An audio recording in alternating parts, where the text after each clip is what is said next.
No.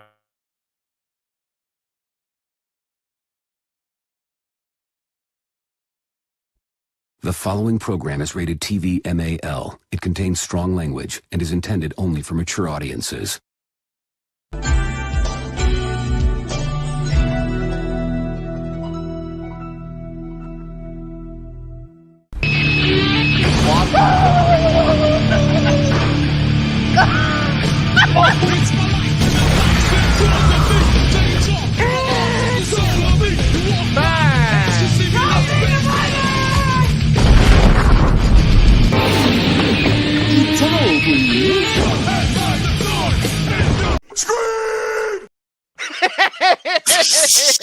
He had to do it. He had to do it. Mhm. He had to open up the episode somehow. Yeah, I had to make up for not having that clip last week when I did. I had to make up for it. Yeah, this is gonna be me at my most obnoxious tonight. It's gonna be just as obnoxious as when I talk about Lost. It's going to be a freaking episode 33 2.0. Yeah. Yeah. Oh yeah. See, people are like, yeah.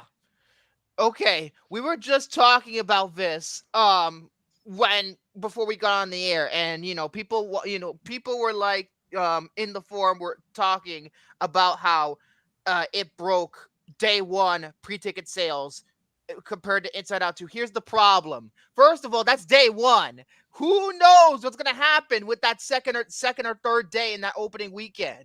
But I don't think Moana 2, I think it's going to do well regardless, but I don't think it's going to do as well as Inside Out 2. It's made almost 1.7 billion. And people are telling me like, oh, if I'm wrong, I have to watch movie 43. I'm just like, yes, they told me that if I lose with this stupid bet that they wanted to put me against, but no, I have to watch movie 43. It's honestly hard to say whether Hellboy the Crooked Man is worse than Hellboy 2019 because they're both bad, but in different ways. Fuck both of them. They don't know. As long if Guillermo del Toro's not involved, I don't care. Just Really. finish the story. Yeah, but I feel like it's getting way too late now. It really is. Like they really should have filmed Hellboy 3 a lot more earlier than just how long are you gonna wait? Well, 2008 was the last movie, so it's gonna be what, 14 years? Yeah, exactly. And plus, you have to understand something too.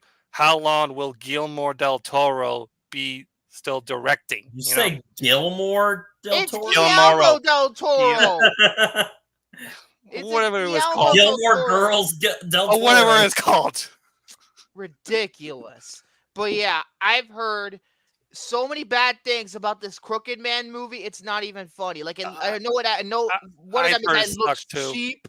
That looks cheap, which doesn't surprise me considering Millennium Entertainment, they always make cheap ass movies. Ever since The Expendables 3, they've been cutting costs. Yeah, they really have been. And and the fact is that here's the problem with The Expendables 3. Even though it looks cheap, it costed them $100 million for some fucking reason. It cost $100 million. Yeah, it looks so cheap. It really does. From that first trailer, I'm just like, what am I fucking looking at? 16 years? Has it been 16? Oh, Jesus. Never mind. 16 years it has been. And and considering that Guillermo del Toro's already busy working on, what was this movie that he was going to do? Frankenstein or something? Doing Frankenstein, yeah. Yeah. That's what I've heard. With Jacob Elordi. Why him? He's a terrible actor. It was going to be Andrew Garfield. That's a better choice than that little fucking Sam Levinson puppet bullshit. I don't like that guy. Ever since the Kissing Booth, I thought he was a shitty in that.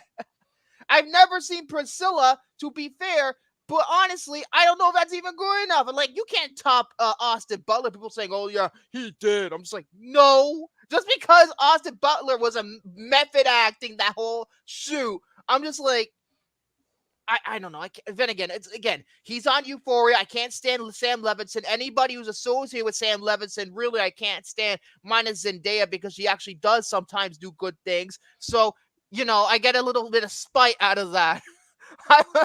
He was Oh yeah, was he considered to be Superman? If so, that's all. That's I don't know what. That's odd. I don't know, man. I don't know. Anyway, Jordy, is your internet working fine? Because I saw you before we got on here. Yeah, it should be. Hopefully, I'm using my laptop. I haven't used this in a long ass time, but it's as long as I'm having a good reception and everyone can hear me and see me, that's fine. Okay, I can just see know you and that see ever you. since we got the new Starlink, it's getting really, out of hand. You know what I mean? Technical difficulties, ladies and germs. We might expect that.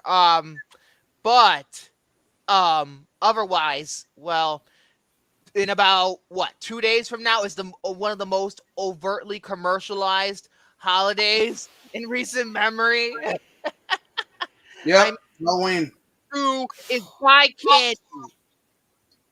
All you do is buy candy and watch scary movies. That's all you do. It's like Valentine's Day. Why does Valentine's Day exist? For the freaking companies to make money off of candy. It's the same reason. It's the same freaking reason.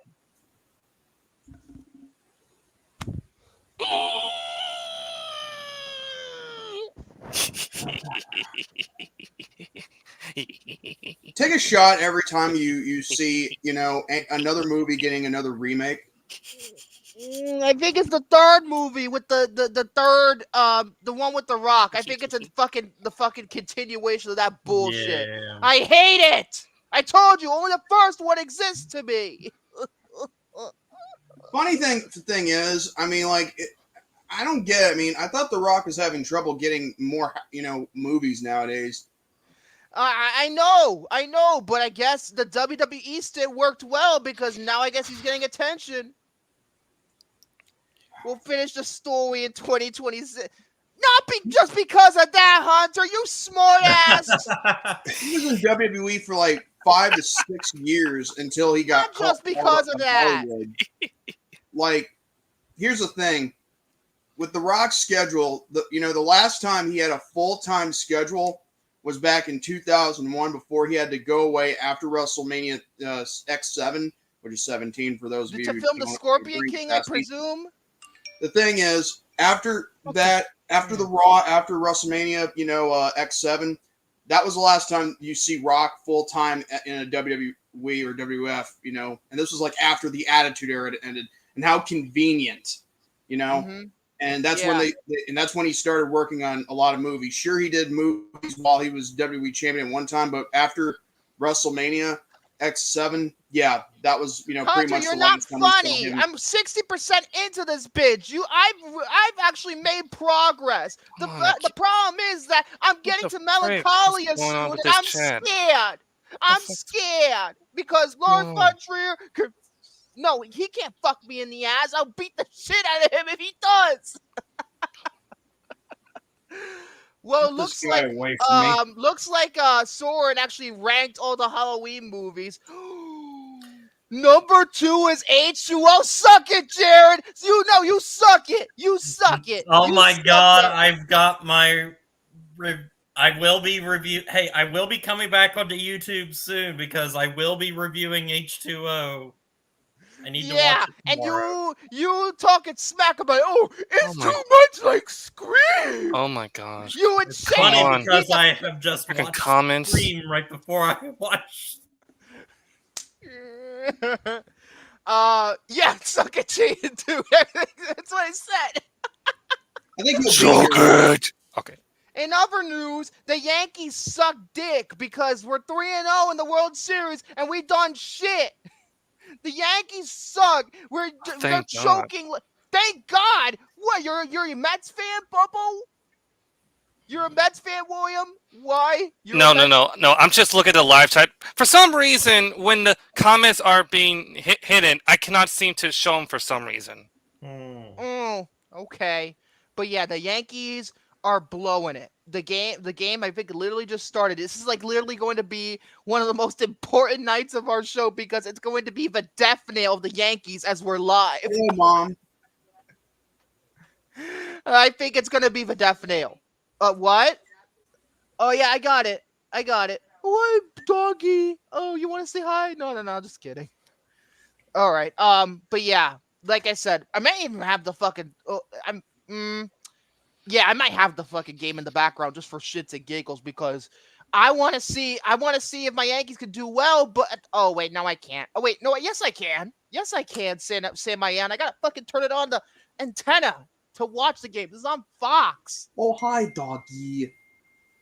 Oh yeah, you're one to talk. You hated the room. Said I the one do, who but actually that- quoted a line from it. I do, but that doesn't mean I can't make quotes from a movie that I hated. Okay. Oh well, no, I can. Oh no, Just to Shohei annoy you. Otani's up now. Uh-oh, that's bad news. I'm just gonna tell you right now, I will not watch that film ever again. It's just like with Dragon Ball Evolution. Never again. Anyway, I guess we should probably get started. Jared, you haven't been here a while. I guess I'll allow you to go first. Oh, dang it, you haven't been here. You've been here for the past two weeks ago. What am I talking about? Yeah. I was. What here. am I talking about? I mean, I wasn't here last week. Hey, I got a question to ask. How long will it take this time? Speaking of taking a long time, Jared, I got something to want to pick with you. Oh You no! have Endgame number 6. Endgame at number 6. You're still gonna pay for that. Oh, we gotta let You have these to bring two go at it. the famous Prime back. Mm. You gotta bring Sentinel back. Okay. What? I hereby discharge you from duty.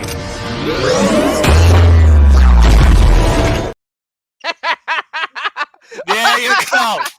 There you go. There you go. All right. Oh, Okay, Hunter, I can say, yeah, I agree with you, but here's a problem. With The Room, it actually, hurt my intelligence more than, than anything I've ever seen in a quote-unquote, like, I don't know, art house massacre than anything That's ever not seen. our house. It's not an movie. art house. I've seen bullshit our house. I'm just simply I simply have making to a deal point. with our house in a. I'm thinking about Lars right now, Vic. Don't. Wait, William, are you starting to get a little angry because I said that? Because there's a difference me between apart art house for you, and Tyler independent Smith, you. movies. Okay, you know what? I'm about to start agreeing with Jared for putting Endgame at number 6 if you don't start, backing me up. Because we like the Room. We Those like are some funny words, boy. Yeah, I like The Room. We all like the do. Room except for him. Oh tearing me crap! Oh apart, no! Woody. Foul ball! What- Sorry, what? I'm looking at the game here. Oh no! It's a base hit! Damn it! Oh no! Oh no! Oh, damn it, Dodgers! No! Oh no! Oh no! I thought you, Jordy. Be quiet. Was that Sentinel Oh, Prime reaction to my no. review of Transformers 1? Well, No. you did kind of, you did give that a pretty scathing review. Anyway, Jared, you can finish. All right. Go ahead, So, I've got one main review that I'm going to do. I've got some mini reviews Okay. to do as well. I won't go into as much detail as I would with them, maybe, just because there's a few of them, and also I have not completed this series yet. I decided with it being the Halloween special, got to talk about some horror films. Yay! Oh, okay. So I've watched 3 of the After movies. Oh no! No! No! Oh no! Let's make that Why? Why? Listen, let's make that a new hashtag. Oh okay. Those are, even though they're not horror movies per se, they are horror movies because of how Dude. bad they are. To explain myself, The worst Those- romance franchise in that- existence. everybody probably knows at this point that no! Is Katie gonna be on here later? Let me hear next week. That's for sure. That's what we planned. I thought he would See. be here tonight because this is a horror movie based off. Well, I like- don't know. I thought he was gonna. I thought maybe he was gonna be here. I wasn't so sure, but I know Hey, for Jaden. next week if we're gonna be sure. Hey there, buddy. Anyway, continue. So yeah, Interruptions.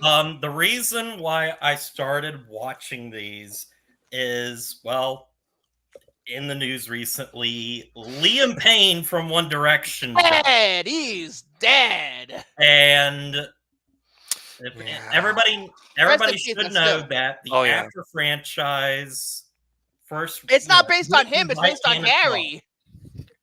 Todd. Anna Todd originally started this out as One Direction fan fiction, particularly with Harry Styles. So Yeah. there's a One Direction connection here, and Morgan was One a lot Direction younger, connection.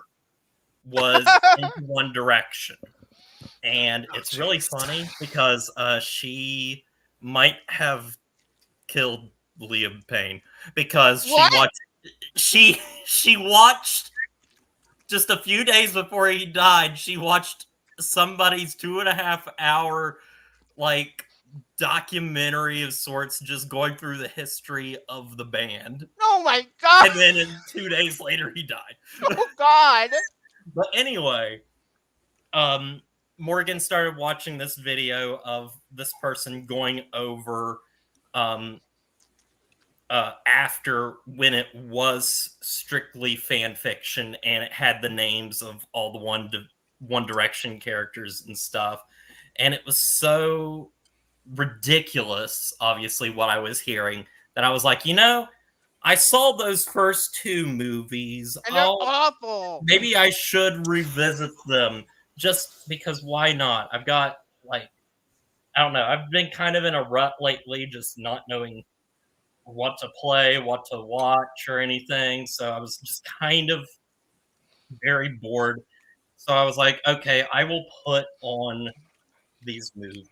And so I've not watched all of them yet. I still have the Damn you, Jim! last one that You cursed the damn Yankees. We're talking about after. Now they got 2 fucking points on the board. It's now 2-0. And now Oh, no, I'm Stadium sorry. is raining. Oh my god, after. So, yeah. I had previously seen just the first 2 movies. Why are you talking about baseball when he's trying to talk about his movie topic? I'm just saying, I don't want my Yankees to get killed here. I'm just saying. Go ahead. So, yeah. I just watched the first 2 when they originally came out, and then I was So like, did I, and it was a I'm painful kind of done. And at that point, I was getting tired of watching every single movie that came out. I only managed to get to the 3rd movie, and I called it quits. I was like, fuck this. I'm not going to watch the other Someone 2. has to take the bullet and do the entire franchise. And that'll I be will say me this, and so Justin. far with this franchise, I'll say this. On every technical level and story level and writing level and stuff, the movies Whiting level. do get worse. Mm-hmm.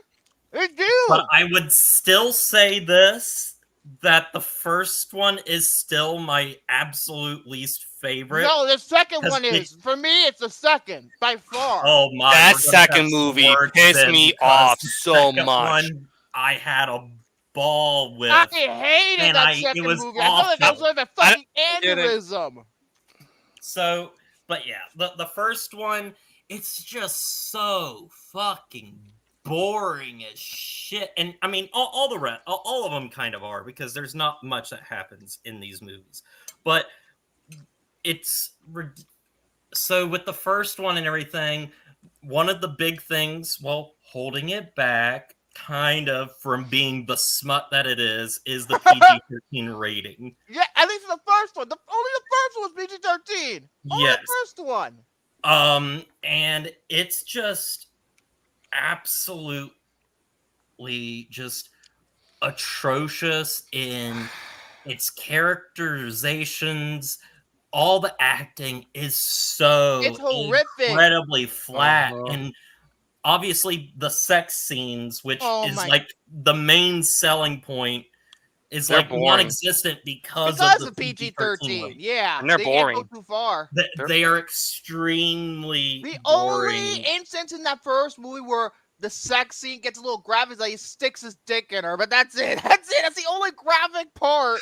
And it just there's at times where it's pretentious, even. Pretentious, my favorite word. And then, like, yeah, it's just an incredibly unlikable film, and I just. Oh, let's forget the I fucking whole hated- betrayal. Remember that one scene where the one like it was like sabotage, all her friends were Oh, sabotaging her. that's I right. hated That's right. so much. I hated so much of this movie. Not one of the worst things I've ever seen and Selma everything. Blair, But what the man, fuck, man? do I just this is a terrible film. Man, what is it with Selma Blair? Man. Now, First franchise, and then she's gone at the third. By the third movie, she's gone. She's now gone. I get to After We Collided, which is the Hey! one you hate the most. Roger Cobble went from Cruel Intentions to this piece of shit. I don't know how that's possible. Listen, I think he made this movie better for me. No. No. Hell no. No. I listen. Hell no. This movie was like the first one was just so fucking boring that like I couldn't. And then this movie is so unintentionally hilarious at times. I will say that for me, the acting is not better, but something about Was this their the one that delivery where Dylan Sprouse everything was is in this so one, or was it the next one ridiculously after that? serious that I just had an absolute ball watching this trashy movie that also barely earns its R rating for something Barely. that's supposed to be smutty and everything. It is super Oh, tame. actually, for guess me, what? I and think they see only F got word. the only reason I think it got the R rating is because they used the word "fuck" too many times. That's Yes. it. Oh my Like, gosh. and then also you got like Dylan Sprouse. He gets to do. Was it Dylan or Cole? I think it's Dylan. It's Dylan. He's does my nothing. favorite character. in Yeah, the my movie. gosh, with the amount of fucks that the movie is given, he's giving Rob Zombie a run for the money. And then like there's a scene where I think like Harden, the Harry Styles wannabe, is like at somebody else's party, and Tessa is like on assignment for like something, and she is just completely just drunk out of her mind, and the things that come out of her mouth are just utterly ridiculous. And he's like, "Oh, you're totally wasted, man," or something like that. And That that's is some one of the worst acting I think I've ever seen. And then the fight at the fucking house. I think if like the fight, they fuck at the New Year's Eve, and the clock strikes midnight, and she gets an orgasm, and Oh my god, yes. Right at midnight. It was so freaking funny. And then So 5 seconds later, freaking they go into another funny. fight outside the house. 5 seconds later. Also, I was in torture. it's not in this movie, but it's the third movie where the Fray plays, which is Anna Todd's favorite band. Oh no, that the third movie is the one with the Fray. It's Never Say Never.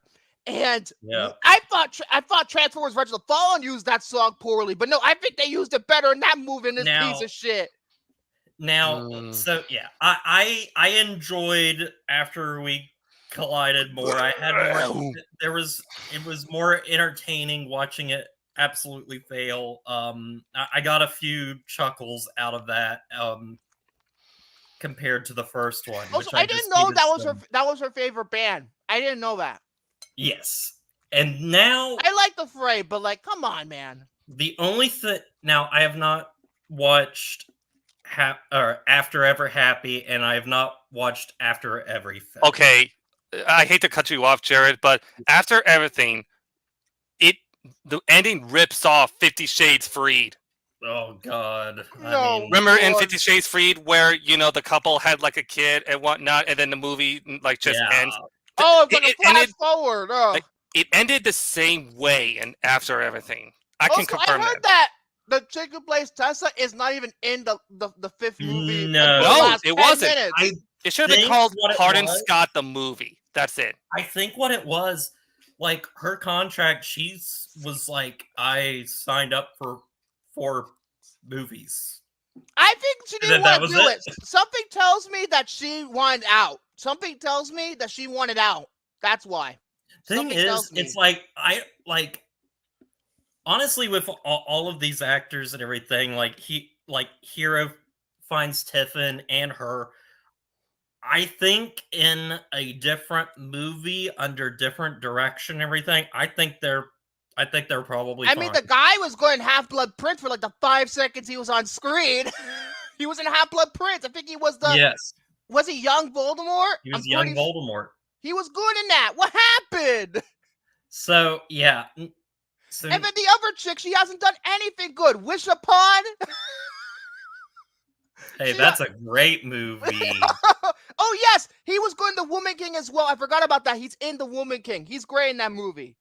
So anyway, then the other night I watched After We Fell, which It's like the Oh, cheapest looking one too. oh, That God. one it looks is like like compared to the first two, it is like cheap. It looks like a. in some ways a pure flicks film.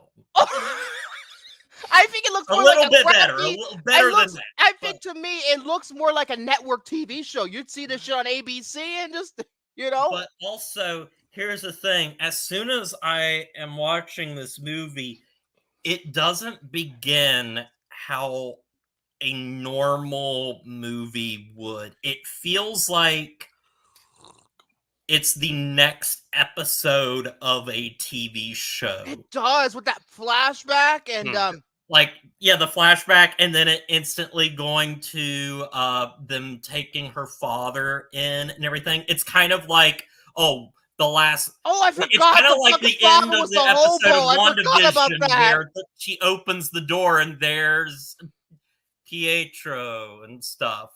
And then the next episode's like, hey, how you doing? Blah, blah, blah. Oh, fuck's sake. It's like that kind At of least that like show did TV it better. quality. Jesus Christ, man. But yeah. This is After We Fell is a pretty nothing movie. Compared That's to a the better first two. entertainment. Yeah, I felt nothing while watching it. Also, too, I want to say this, like, for a movie that's taking place in like some foreign land, I'm just like, this is like one of the cheapest looking things I've ever seen. Like when and also they didn't even bring back Selma Blair. It's Mira Sorvino who plays the mother, I think, from that point forward. They recast a lot of the things. Nothing Burger the movie. His brother. They recast. I know they recast it. They recast her boss with Stephen. Oh shit, Stephen Moyer. Oh, from True Blood. From True Blood. Honestly, much better choice, and also he's British, where the other guy wasn't. And it is very important for that character to be British because at the end of this movie, it is revealed that very conveniently that Tessa's boss is actually Hardin's real father. And it just kind of stops. And it stops. Yes. So I was watching this movie. Morgan and I were watching. Well, Morgan was like half paying attention, but I was watching this movie, and we get to that part, and I was thinking like, oh, we are probably wrapping up, but it's like we probably have like 15, 20 minutes left and everything. There's going to be some stuff.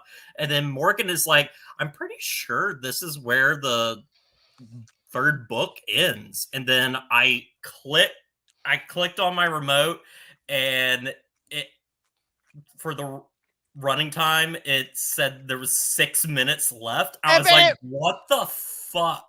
And then it literally, like, not long after, you see "to be continued" on the damn screen. Yes. And I'm like, fuck you, I'm done with this franchise. I was like, after that, I was like, fuck you, I'm done. I can't take this no more. I'm done. I'm checking out. It was. I was entertained like by the second one, but like this one was more boring and not as entertaining, but also at the same time, at this point, it's like, I can't, like, I can't get mad at these movies anymore. It's just like they just don't put any effort in me for me to, I mean, give look a at the shit. fucking the hot tub scene. I'm just like, dude. The hot tub scene, remember the hot tub scene? I was like, oh God, help me. Yeah.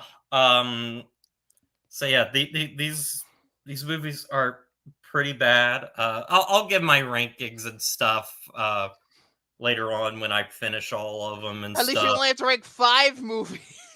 Yeah, yeah, that'll be an easy one. Oh my But God. next, I do want to talk about something worse. You're serious. Don't tell me. I might have seen the Did worst Tommy movie ever was so made. direct those sexist? Honestly, no, because you know why? You actually get to see his ass. So, it's not just like going like it's on the focusing most of the time on their upper ones. Their upper Yeah, halves. Oh, hairy as fuck. So I might have seen the worst movie ever made, and it is a horror film. Oh dear. I think I know what it So, is. I made a review for this on Letterboxd. I know and what it is. reads, is it a film? I don't know. I guess I can at least say Freddy Got Fingered was a film. No, I can't do that. I can't go that far. No, I can't do that. I can't. Freddy got finger. Jordy's hatred of Dragon Ball Evolution and The Room is what I am with Freddy Got Fingered. That movie literally killed my fucking soul. Or me with a certain movie. I watched this movie it's a Canadian film from 1989. Oh, great. It's not Ginger Snaps, so who cares? It's a movie called Things. Yes, I Things. have heard of it. I never heard of this Things. movie. I first learned about this movie from Red Letter Media. Oh, It was one of their earliest episodes of Half in the Bag where they kind of talked about it.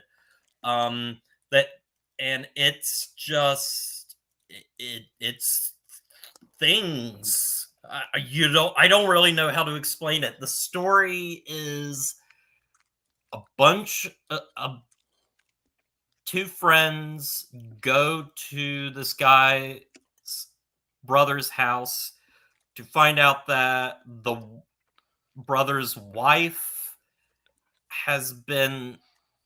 they were trying to conceive and were having trouble, and a doctor did some shenanigans, and now there's like evil like shit weasel creatures What? What? in the house. It's a extremely low budget movie that they kept saying cost like $300,000 when in actuality it was more like 30,000. They filmed it in their mom's basement. Oh my God. Or is it source says, or is it a crossover with Romy as a Thing? That would be a better movie, though. I wish. Probably That'd would be a better. So it's And Dreamcatcher, dude. Oh my God. We have to review Dreamcatcher soon, do we? Oh I my cannot God, believe you I put forgot. that on the wheels, I Jared. forgot. So, I cannot believe it. also with this movie, just some nice little trivia for you. So it was directed by Andrew Jordan with a script by Andrew Jordan and Barry J. Gillis. Barry J. Gillis also starred in it. Apparently, the editing process for this movie took forever. It was also filmed on a Super 8 camera. This is like he was this is high. giving me bad taste vibes. This is giving me bad taste vibes. Barry J. Gillis was Kinda does. high while editing it. Oh which is my why God. There's some problems with the editing. Specifically, they couldn't use the on-set audio, and they had trouble with like getting things to match up when they ADR'd. And then there's other actors in it, like Bruce Roach, who the stipulation for him being in the movie was they had to supply him with beer. So he is drinking through the whole movie. He is drunk through the whole fucking movie. Oh, jeez. God. So it looks so. It sounds like so redonkulous for a plot like this. This sounds like Flat Knife from Outer Space type of shit. And then also Bruce Roach, who was the guy drinking and stuff, he was going to be a co-producer on the movie too, but he backed out of being a producer because his family told him to get a real job. Also, Barry J. Gillis, the main actor in the film, has said this movie was the worst decision of his life. Oh my goodness. And then also, this movie stars a porn star. Oh dear. Why am I not surprised? It sounds like Amber Lynn is her name. They paid her $2,500. so most of the budget was for her. Oh my Yes. God, you got to be kidding me. And they filmed her stuff in post-production so that they could put her on the VHS cover to hopefully boost sales. Oh my goodness. She's a news reporter and she's reading off of cue cards. Oh my and you could tell it. Oh my God. And the thing is, this is one of the most boring movies I've ever seen because, listen, people talk about how nothing happens in a movie. No, like literally. Oh, it kind of sounds like It Comes at Night. Happens in this movie. Everybody is like sitting down, drinking beer. They find the beer in. There is a scene where this guy is drinking a bottle of beer, and he's like, "Man, this beer tastes like fucking shit." And then he proceeds to walk over to the sink, pours water in it, and then starts to drink it. He's like, "Now that's a beer." What the fuck? It sounds like a Bud Light commercial. And it's just really like it's one of those things where there's plenty of movies out there where it's like there's people have genuine attempts and they set out in their minds to make a good movie and then it backfires and it's hilarious. Something like The Room, or Troll 2, you know, those types of movies are, the filmmakers have every intention of making a good movie and they think they're making a good movie, and then it's hilarious to watch them fail. It's one of those things where it's like it could be, but you feel like they knew what they were making at the time, and that's why it's not good. This is the same problem my best friend and I ran into when we tried making a intentionally bad movie. An intentionally bad movie is, at the end of the day, just a bad movie. Yeah. Yeah, I just did not enjoy watching this movie at all. It was just so boring to the point where it's like reading the IMDb trivia entries was far more entertaining than the movie that I was actually watching. There's also moments where the audio the sound just completely cuts out. There's no music or anything. Oh my goodness. So it kind of sounds distorted then. Yes. Also, this movie's like 80 some minutes, but it was made longer thanks to Tubi. Oh my God, I forgot fucking Tubi.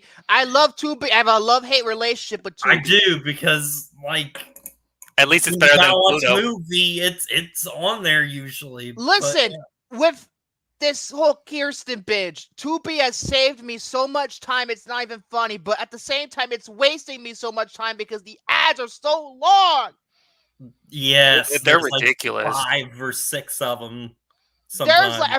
I feel like it's over 2 minutes per break. To be or not to be? Oh, Jesus, God. Soren. Okay, with 6 ads in Amazon Prime, at least they actually played right before the Yes, movie that's what I started. like about Amazon Prime, because even though they show ads at the beginning of the movie, they don't, after the 6 ads are up, they don't interrupt you ever again. Oh no, they didn't. Just like how I was rewatching the original Texas Chainsaw Massacre. So I'm just trying to see which ones I watched of these Kirsten movies. I watched on Tubi. I watched Kana. I watched Levity on Tubi. Cat's Meow was on Tubi. I think no, that was Prime. So a good amount, honestly, that I've watched through Tubi. So thank God for Tubi. At the same time, I don't like it because of the ads. I don't like them either. So yeah, at the end of the day, this is probably the worst thing I have ever seen. Now, I will say, Freddy Got Fingered makes me far more angry watching That's it. why it's worse for me. So I would, It makes me feel angrier. let me say this. I would say that Things is the worst film that I have ever seen, but Freddy Got Fingered is the worst movie produced by a studio. Well, it is Fox, so yeah. Yes. Like, it had studio funding, so yeah. Whereas this movie was literally made by 2 people, and I do not think that they remained friends after this. Oh my goodness. This movie killed friendships. Wow, it really did. And maybe, yeah. They were also probably hating each other when making the movie. They probably were too drunk to fight. Yeah, like everybody is drunk, and Unless also they're Bob Hopkins. the one guy, the main guy, Gillis, his last name Gillis or whatever. He had, like, if you look up the poster for Things, it's like you see right there. He's got the mustache. He's got the mullet. It's just, oh my God. So all I have to say in the end is, in the famous words of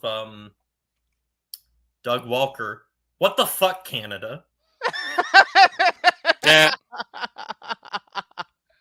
No disrespect to my Canadian friends out there. So, and well, here's the thing, though. We at least reviewed one good Canadian film. We at least did. We gave him credit. Now it's time. I guess this that was a good roast movie. session. Yeah, that was a great movie. So it's like, now we got the vice versa. We got the opposite side of the coin here. Anyhow.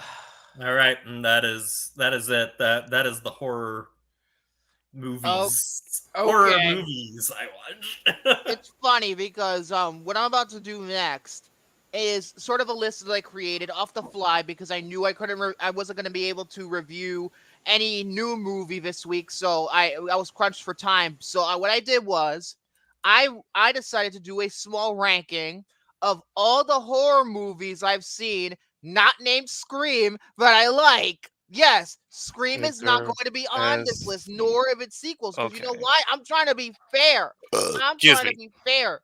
So what I did was I got together the horror movies, ones that I do consider to be horror, and I put all my 5-star movies and all my 4.5-star movies and ranked them all together. If I ranked every single thing right down to what I give a 0 or -1, this would take forever. So I figured, let's cut the middleman here and go only by my 4.5s and my 5s. Once again, the Scream movies are not going to be on this list because we all know those are my favorite horror films of all time. So, and plus, I'm already going to be obnoxious talking about it later tonight. So why double it, So yeah. I have 33 movies in total. I'm going to try and rapid fire through this, but I'm going to do better. I'm going to try and do better than what Jared did with number 6. Because the length. I'm still not letting that go, motherfucker. So let's begin. Remember, I love all of these movies. Keep that in mind. So number 30. Oh, I wish I had the numbers here. Let me edit the list real quick because I put it on private because I didn't want anybody touching it. So, okay. View the list. All right, now I can see what I'm seeing. Number 33 is Let Me In, the Matt Reeves remake. Hell yeah. And it's been a long time since I've seen it. Well, not a long time. It's been about maybe 2 years since I've seen it, but I really like this movie. Mainly because, well, I like Matt Reeves in general. You all know that. I'm a bit of a Matt Reeves nut hugger, especially with those last 2 Planet of the Apes movies. So, I no worries, really Jaden. like No worries, Jaden. I really like the story. And even though it's a slow burn, but I think it's a slow burn that actually works. Because you know me, I most of the time don't like slow burn, but I think this slow burn actually was good. Cody Smith McPhee, I believe that's his name, the kid's name. He was really good. Chloe Grace Moretz is obviously fantastic. Richard Jenkins was good too. It was a really nice movie. Although to be fair, I haven't seen the original Let the Right One In. That's a phenomenal movie. The thing is that apparently what Matt Reeves had to do to get this movie made is that he had to change it considerably because it was going to be a more mainstream movie. In other words, that tells me it's an art house movie that I probably won't like. Because you know me with my stigma with art house movies, it never works out. Oh, and also one more thing. Dylan Minnette is in this movie from, of course, 13 Reasons Why and the final season of Lost. And he plays a real little shit in this movie. He plays a little shit in this movie. I cannot remember he was in that movie, but then again, that was like during the time when he was the bully. He was a little shit. He was the bully. Oh, okay. Because I didn't watch Lost until like last year, you know. Well, no, Dylan Minnette is also in Goosebumps. He was in the first Goosebumps movie. He was the main guy. That was a solid movie. But yeah, and Don't Breathe. Thank you, Don't Breathe as well. And Scream 5. Remember, he was Wes. You know, Judy's kid. Okay, number 32, Day of the Dead. This is the third in the George Romero Dead trilogy. This is the one where they're in the fucking underground silo bunker thing. And you got Bud, one of the greatest movie zombies of all time. Yeah. Especially, like, at the end of that movie, Jesus Christ. He was doing this. And then all the other ones, they killed that motherfucker. Like, it tore him to fucking shreds. Yeah. It's not my favorite of the Dead trilogy. We'll get to that much later. And but I really like this movie. I really do. I do too. Another slow burn, but I really enjoyed it. And yeah, it's a good film. Number 31. I'm gonna have to disappoint Soren a little bit. Number 31 is Halloween 2018, aka the only one of this entire fucking trilogy I would watch again. Yeah, the only one that cares to me. The only one, because I used to like Halloween Kills quite a bit, but after Halloween Ends, I don't care for it anymore. You know what? Had they stuck the landing on Ends, I probably still would have defended Kills, but not anymore. Like Laurie Strode was just sidelined the entire time in Kills. But Halloween 2018 is fantastic. Oh, it's badass. There's a couple of issues, like the one Loomis ripoff guy I didn't really care for. The doctor, I didn't care for him too much. And some of the dialogue's a little bit like Juvenile with Will Patton. I think he's like, so he says at one point, he has to wipe his ass or something, or my ass is like, I don't remember. The dialogue's a little bit questionable. Then again, since Danny McBride co-wrote it, you'd think, oh, maybe that's Danny McBride fucking around. But no, it is not. No, it is not the best of the three. The original was the best one, and the rest don't count. Oh my God! Says the one who trolls about me with a certain Rob Zombie movie. I'll agree with Chayton, even though I've never seen it. Oh Jesus! You're like being like, oh my God, what is wrong with you? Anyway, I really liked it. If it had this been the last one, I would have been perfectly happy. I would have been perfectly content. Number 30, Talk to Me. The movie that came out just over, is it a year ago? Yep. Yeah, a year ago. That surprised everybody. It surprised me too. It was the first step to A24 actually making a good fucking movie for once.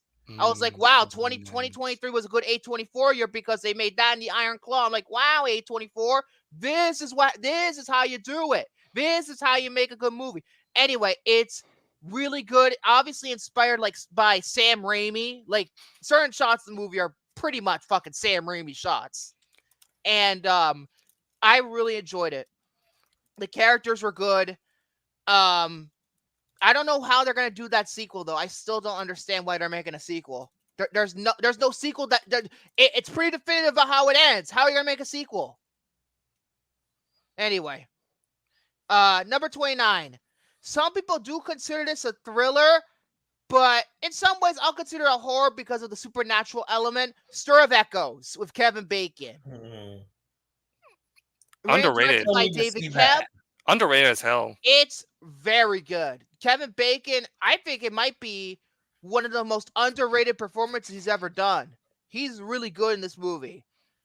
And you got he just goes insane the whole movie, and the kid, it's a creepy movie. It's really good. It's really, really good. And the wife in the movie is pretty resourceful and just as good of a character. You got Jennifer Morrison pre-House, pre-Once Upon a Time as the dead girl. It's really good. It's really, really good. Still, my favorite scene in the movie is when you see the hand takes into action for the first time. This is the Stir of Echoes. There's no thing in Stir of Echoes. I was going back to Talk to Me, where when you see the hand take into action for the first time. Oh yes, I saw Death Sentence recently. Yeah, his performance in Death Sentence is really good. I agree with that. But yeah, number 28. I was debating about if I should put this on, considering we're dealing with, I was dealing with a superhero movie, but fuck it. I decided, you know what? Fuck it. I'll put it on here. Blade 2, the best Blade.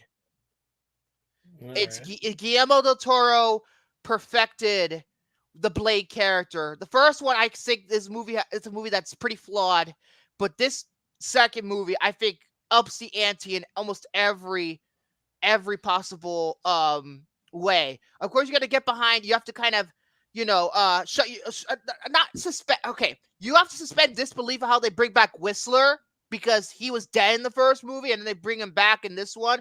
But other than that, I feel like it's really good. I think it's really, really good.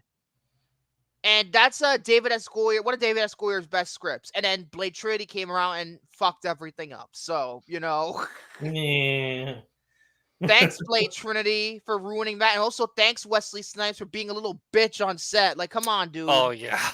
He was being such a massive jerk behind the set of Blade Trinity. New Line is also to blame because they wanted to push Ryan Reynolds and Jessica Biel more than Blade in that movie. Because Ryan Reynolds was the best thing about Blade Trinity. That's it. Mm-hmm. It's in my ass cheek. No, it's in my other ass cheek. And number 27. This might be a hot take. I don't know. Maybe. I don't know. Because it's a 4.5. But you know what? Final Destination 3. This is the best one of the sequels. That is my favorite one too. That's your favorite Final Destination movie? I think either that one or the first one. I go back and forth. The first one. Like, hold up.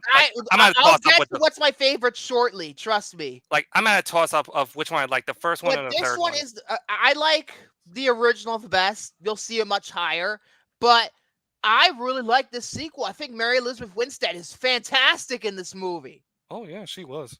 Probably outside of Devon Sawa and Ali Larter, probably the best character of the whole franchise, to be honest with you.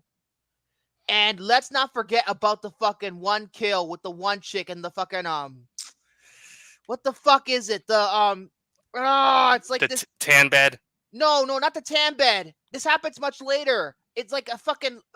I think it's the Home Depot scene. Remember when they were in the Home Depot and the one chick gets killed with the fuck. What's the thing that she get? The nail gun. A nail gun. Thank you, Hunter. Thank you very much. Yeah, that was great. That is great. Plus, I'm not looking at the roller coaster is so cool. I am not looking at those the same way again after I saw that movie. The roller coaster is so cool. Is the Fanatic number going? I wish. It's probably my favorite one. Number 27, Constantine, another comic book movie. Constantine is fantastic. I love this movie. That is so good. It is badass. It is action-packed. The special effects for 2005. This is one of the best-looking movies of 2005 because 2005, let's be real here, a lot of CGI in 2005 movies look very shit. Constantine is one of the ones that holds up like incredibly well. Keanu Reeves, fantastic. Rachel Weisz, other than The Mummy Returns, this is the best she's ever looked, but she's great in the movie in general. Jamie Hansu, Tilda Swinton, Shia LaBeouf is actually surprisingly pretty damn good too. Gavin Rossdale from Bush is in the movie. Yeah, really, really good. Number 25, the most recent movie to make this placement, since I gave this a 4.5. A Quiet Place Day One. Ooh, nice. I've already made my review clear, but if you haven't seen it, I'll give you the short version. This movie is unfairly overhated. I think this movie is the most character-driven of the Quiet Place movies, and it deals with two characters that you really do grow to love and care about, and it's probably the most beautiful Quiet Place movie in terms of like how it's the themes, the thematic themes. It's like the most powerful one. Like it is like the most like emotional of the three. Very. And I think Lupita Nyong'o and the other guy from Stranger Things, I forget his name now. He's great. They're great. They're both great. Plus that cat. Oh yes, Frodo. Yeah. Yes, and cat. Because the main character, Lupita Nyong'o's character is named Sam, so they named the cat Frodo. Yep. Yeah. Number 24. Speaking of Final Destination. This is my favorite of the Final Destination movies. I mean, this has a wonderful cast. David Sawa, Ali Larter, Kerr Smith, Sean William Scott. Great cast. The airplane. Woo! I mean, that is just crazy. Tony Todd. Frickin' Tony Todd. I'll see you soon. Oh, Daniel Roebuck is one of the agents, so Arst is one of the FBI agents that were supposed to be Mulder and Scully because this is supposed to be an X-Files episode before it got turned into Final Destination. Yes, that's true. Final Destination was supposed to be an X-Files script. Oh, the FBI FBI agents were supposed to be Mulder and Scully. But they changed the names and fuck that ending. Fuck that ending of Final Destination 5. It's complete retcon bullshit. I don't like Final Destination 5. I don't like the fourth one. I hate the fourth one. The fourth one is the worst. The fourth one is the worst, but I hate 5. I really do. 2 is just okay. There's one kill in 4 that was awesome. It's the one with the pool. No, 4 sucks from start to finish. I don't give a fuck about any death in that killing in that movie. That fucking movie is fucking bullshit. Fuck that fucking movie. It's a -1 for a fucking reason. Number 23. Go that far. Number 23. Gremlins. Gremlins. I love Gary's Gremlins. favorite. Yeah, Gary's favorite. I love Gremlins so much. I love Gizmo. Bright light. I love the scene where the Gremlins invade the bar that BB Gates is working in and they just go chaos. That scene, literally, the first time I saw it, I was laughing for like 5 minutes straight. Oh, Jesus, now I got saliva all over me. Damn it. Yeah. That scene was fantastic. And then the one bit where they actually go to the movie theater and they watch Snow White and the Seven Dwarfs and they sing Hi-Ho. Yes. I love that scene too. That's awesome. Oh, I love that movie. It's a childhood favorite. Second one's good too, but I don't like it as good as the first one. I like 2 though. Number 23. What are you waiting for, huh? What are you waiting for? I know what you did last summer. Speaking of Kevin Williamson's script, I love this movie. It's darker than Scream, at least the first one, comparatively. It's darker. It's nowhere near as bloody, but I think it makes up for it with a good story. Like, it makes up for it in other areas. Like, the performances are great. Great cast for the time. Like, Mhm. you gotta be kidding me. Jennifer Love Hewitt, Sarah Michelle Gellar, Freddie Prinze Jr., Ryan Phillippe. You gotta be kidding me. It's like it's one of the 4 of them were at the peak of their prime at that point, and they were all great in the movie. And then you also got Talk about a song choice to really, open the movie. yeah, and Typo negative. Need I say more? yeah, typo negative. Kula Shaker. That the song that ends the movie. I think it's Kula Shaker. That's how they're pronounced. The band. It's just a great movie. Oh, hold up a second, Vicar. Just waiting for my turn. Plus the reception with the new Wi-Fi is pissing me off. Oh man. Jeez. Sorry, Jordy. And yeah, the fisherman is one of the most badass killers in any movie. I mean, just the look of him. He's a badass. Of course, I would like to talk more about it, but we're going to review it eventually, so I don't want to spend too much time on it. Number 21 is a movie we've already reviewed, so we can pretty much move on here. Ginger Snaps. Moving right along. Yep. Watch the review for further detail. Number 20, Evil Dead 2013. Yeah. My favorite Evil Dead movie, which is not saying much because I've only seen 2 of them, but I think this movie is fucking gnarly. It's fucking metal. It is bloody. It is gory. Fede Alvarez is one of the best horror filmmakers working today. Yes, I know it. I need to still watch Romulus. I know. Fist on this motherfucker. Me too. Yes, the chainsaw at the end. Badass. It's so good. And Evil Dead Rise couldn't. It was fucking tame. It was too fucking tame. It's funny when it was raining blood. I'm surprised Slayer wasn't playing. It is so good. Even the themes, the thematic material of it, being Jane Levy's character is just a drug addict. She's trying to kick the habit, and she goes to pretty much to this house for the weekend to help her through withdrawal.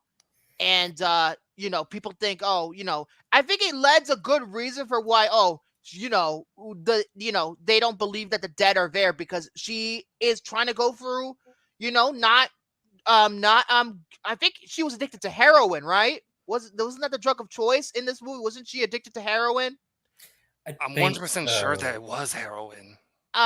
But yeah, she was like, oh, or did you, they were like, oh, did you take the heroin? I was like, it's psychologically, I think it's just fantastic. The score is creepy. It's scary. It's legitimately scary. It's bloody. It almost got an NC-17. It almost got an NC-17. I remember that. Number 19. I know a lot of people are going to fucking kill me. This is probably going to be my version of number 6. Oh my god. Oh no! Oh my gosh! Oh my gosh! Wait. Lay it on me. I want to make sure I'm getting this right. Yes, I am. All right. Here we go. The original Nightmare on Elm Street. Oh no! It's not my favorite in the franchise. You'll see that much higher. I love the movie though. I do The too. only thing I don't like about it, I've stated this, it's been a 5 out of 5 if it weren't for this. The ending. Wes Craven hates that fucking ending too. That's the one thing I can give you, that the ending kind of felt flat. It's just sequel bait nonsense. And guess what? Most of that ending doesn't get followed up, I believe, in Dream Wars. None of it gets followed up. So it's just a pointless waste of time. So treat the ending as non-canon and you'll be fine. Otherwise, it's a masterpiece. Uh-huh. Number 18. The Texas Chainsaw Massacre 2000. Wait, I forgot to put the original 1978 movie on here. I gave that 4.5 as well. Okay. I'll 74. The 74. I guess I'll put the 74 between number 20... 22 to 23, but we're talking about the 2003 remake now. I forgot to put that in. I made a fucking mistake, y'all. I'm sorry I made a mistake. Wow. Ouch. This is 18. I love this remake more than the original. I think it's better.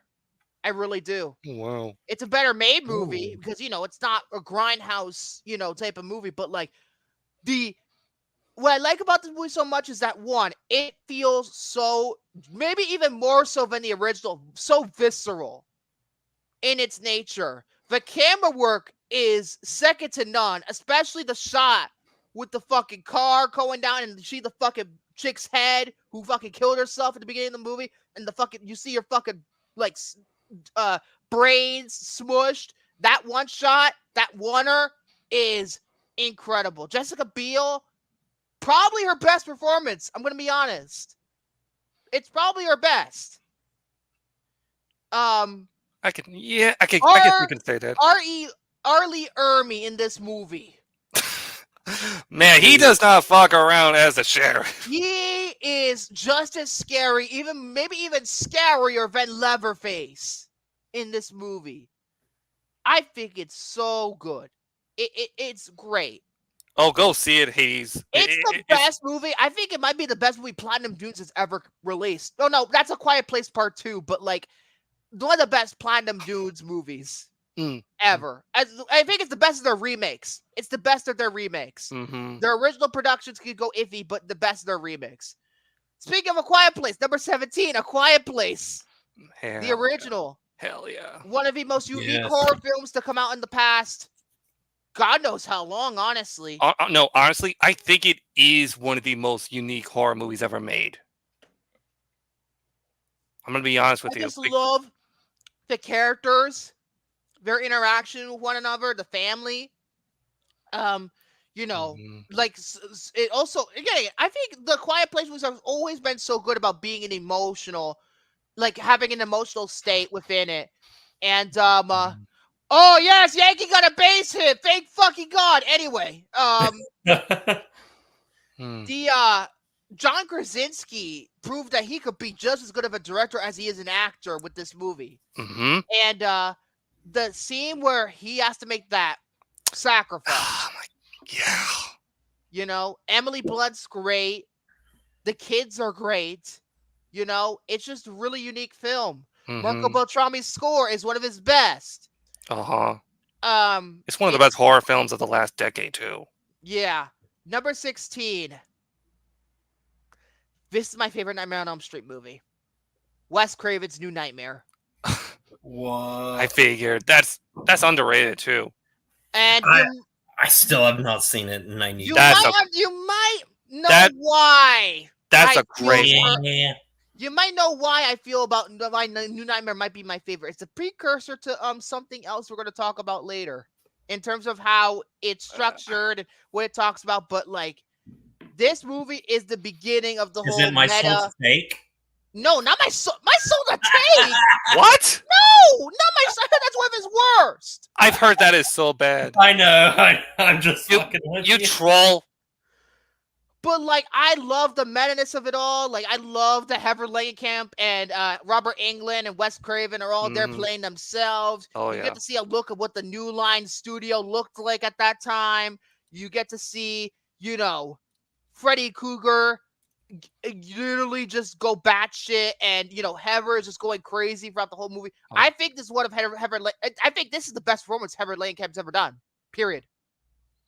I think she's great in this movie. Miko Hughes, her kid, fantastic.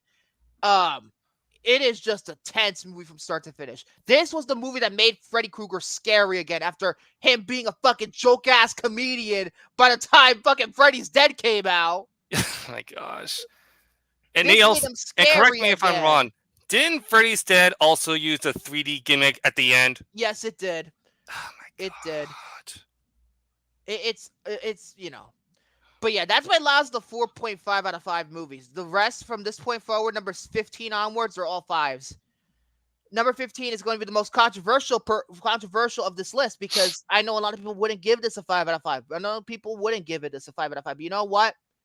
I was in the right place at the right time when I saw this movie. I love this movie. I'm probably going to watch it sometime this week again because it's been a while since I've seen it and it's Halloween, so figures. Sorry, William. I know you fucking don't like this movie, but you could suck it. House on Haunted Hill, 1999. Fuck you. I am fucking leaving. Fuck you too, bitch. Fuck you too.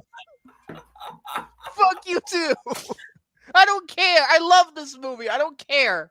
It's such one of the, it's probably the best non-Scream horror film of like of that type, like these after Scream Renaissance. This is one of my favorites. Like 13 Ghosts is pretty good too, but I love House on Haunted Hill. I love the cast. I love how it's just a fun movie. I love Jeffrey Rush and Famke Jensen as the couple. I think they're so good. The CGI, yes. The CGI is a little rough, but if you can get through it, I really enjoy it. Oh, wow. William is just mad at me now. He is mad. William will not return. Oh, Jesus. William will not return. Oh, God. Hey, listen. Imagine that at the end of an MCU movie. Victor, I love you, buddy, but fuck that. No, fuck you too. No, fuck you. I defended it. No, fuck I you. like No. Jeffrey Rush and Famke Jensen. I like the characters in the Fuck movie. you. Yes, the CGI is rough, but if you can get through it, I just like it because it's fun. Spike is in this movie from Buffy. The Marilyn Manson, they use Sweet Dreams, his cover of Sweet Dreams in the movie, and I think it's just perfect. It's perfect. It suits it perfectly. I'll Say say what you that's will one of about the best. I will say say what- that's one of the best cover songs, though. Say what you will about Marilyn Manson, but they used that song perfectly in that movie. Yeah. Sorry, William. This is that. Otherwise, you'll probably be satisfied with the rest of this list. I know that'll probably get you real upset, but Yeah, I know, Victor. I love you, but fuck that. 1.5 out of 5. You gave it, William. How dare you? You insult me. You're insulting my intelligence. This movie's supposed to be fun. Fuck his intelligence. I'd rather watch this movie over Urban Legend. I don't know what you feel about Urban Legend, but Urban Legend, that movie's fucking shit, and the sequel's even worse. Oh, I've never seen a sequel to Urban Legend. I've heard it's bad. It's awful. Number 14, The Exorcism of Emily Rose. That's one I need to see. Scott Derrickson. This is his best movie. I think this is his best. Oh, what about Doctor Strange? Calm down, fanboy. I like Doctor Strange as well, but I like this movie better. Since William's gone, can I co-host the show? No, you're not, Soren. Haunted House on Haunted Hill is better than this piece of shit. Oh, dear, here we go again. With that joke. But I love, like, the fact that, first of all, it's also a courtroom drama. I love courtroom movies. So, combining the horror genre with a courtroom drama was already going to be kind of compelling to me. But, like, Jennifer Carpenter in this movie, man. The shit that she has to do, like, she was fucking, like, twisting her limbs and shit. They didn't even need the stunt double. She did that shit for real. Oh my god, what she did in that movie was like unbelievable. Yeah, and Laura Linney is great. Tom Wilkinson's fantastic, and Campbell Scott, aka Peter Parker's father in the Amazing Spider-Man timeline. And plus Richard the exorcism Parker. scene. Not the type. Oh, scary. And plus the fact that it takes place on Halloween. It's really good. Oh, damn it. I feel like I should rewatch that. Damn it. It's so good. And also, that's my favorite Screen Gems movie, by the way. Oh my god, we got Grand Slam 2-5! We got Grand Slam! We got home run! We 2-5! You're finally recovering the Louis face says it all.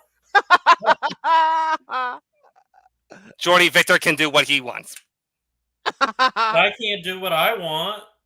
What do you mean you can't do whatever you want? Wait, what do you mean, Jared? What do you mean? Nothing. Anyway, no, nothing bullshit. Oh dear. Number 13. I'm just starting shit. Number 13 is Dawn of the Dead. The original Dawn of the Dead. Classic. This is my favorite of the Dead movies. Well, the original Dead movies. I think that the consumerism satire is remarkable. I really like how it's just these like 4 people stranded in a. I think it's 4 people, right? They're stranded in this mall throughout the whole movie, and they're pretty much just going insane. And it's just their story, and the blood, and the gore, and the oh no. It's the Jordan Beaton. Oh, Hey, Heidi. Hayden. Yeah. I've been raising Jordan 10. Get it up to save his life. Trailblazing. People's champion. Final boss. The Che. Wow. What the Che is smoking. Oh, jeez. That's Mother- right. Boo! Dawn of the Dead is very hard to find, especially like I know they came out for 4K in the United Kingdom, but like that's hard to find too. There's no more room in hell. The dead will walk the earth.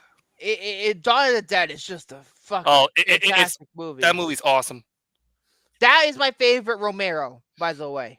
I haven't seen all of Romero's, but that's my favorite. And also, I watched, I think the U.S. No, did I watch? I forget what was the definitive version. What I regret. Yeah, there's so many damn cuts in this damn movie. I don't even know which one I watched. 3 or 4 cuts of Dawn of the Dead. Correct me if I'm wrong. What is the best cut? Because I saw the best cut. I don't know which one is the. I think I watched was it the theatrical version that I watched? I think it is. Yeah, I think I watched the theatrical version. I didn't watch the European cut. So, yeah, I watched the theatrical version, the US theatrical version. And it's great. Even though Dario Argento didn't make the movie, it has a lot of his flair, like the music. I think it's done by Goblin, I think. Goblin. Right? He produced it too, so obviously he had a lot of influence on it, even though it's not a giallo. It's a straight up zombie movie, but like, his influence could be felt. Mm-hmm. Number 12, Dawn of the Dead, the remake. Yes, I prefer the remake of Dawn of the Dead. I guess. What the fuck? I keep having issues. Like, I'll probably be coming in and out until I get home. But, no worries, Shane. yeah, because I had the same issue when I was at David's stream the other day when we were doing our, when I was trying to talk shit to him and I kept getting booted. Yeah. What I was going to say though was that does anybody have, what was the Second Sight? Were they the ones that released that 4K? I think it was Second Sight. I think it was. The only Second Sight 4K I have, which is probably my prize collection, like thing outside my Halloween 4K collection. Still waiting. Rob Weinstein released the damn rights so I could get my Rob Zombie Halloweens on 4K, you bitches. Anyway. I knew you were going to say something like that, Shane. I'm being serious because I need them because my collection is incomplete. I need those 4Ks and then I'll be fine because I have all the others on 4K. I have all the Scream Factories. I have H2, or I have fucking the 2018. I got that on the steel book. I got fucking Kills and Ends. I just need a fucking Rob Zombie's Halloween 1 and 2. Ugh, fuck me. Anyway, Dawn of the Dead, the remake, number 12. Yep. I like this one better than the original. I really do. Yeah, it takes away all the satire, but Zack Snyder and James Gunn perfected the zombie movie. It's not my favorite zombie movie. One that's going to be a little higher might be a zombie movie, might not, depending on the person. But straight up zombies, this one is just, especially, there's no choice. You need to watch the unrated cut. You have to watch the unrated cut. Do not watch the theatrical version under any circumstance. That's the best one. Because I made the mistake by watching the theatrical version first. I made that mistake. I did too, actually, so you're not alone. Does anybody have the Scream Factory 4K of the Dawn of the Dead remake?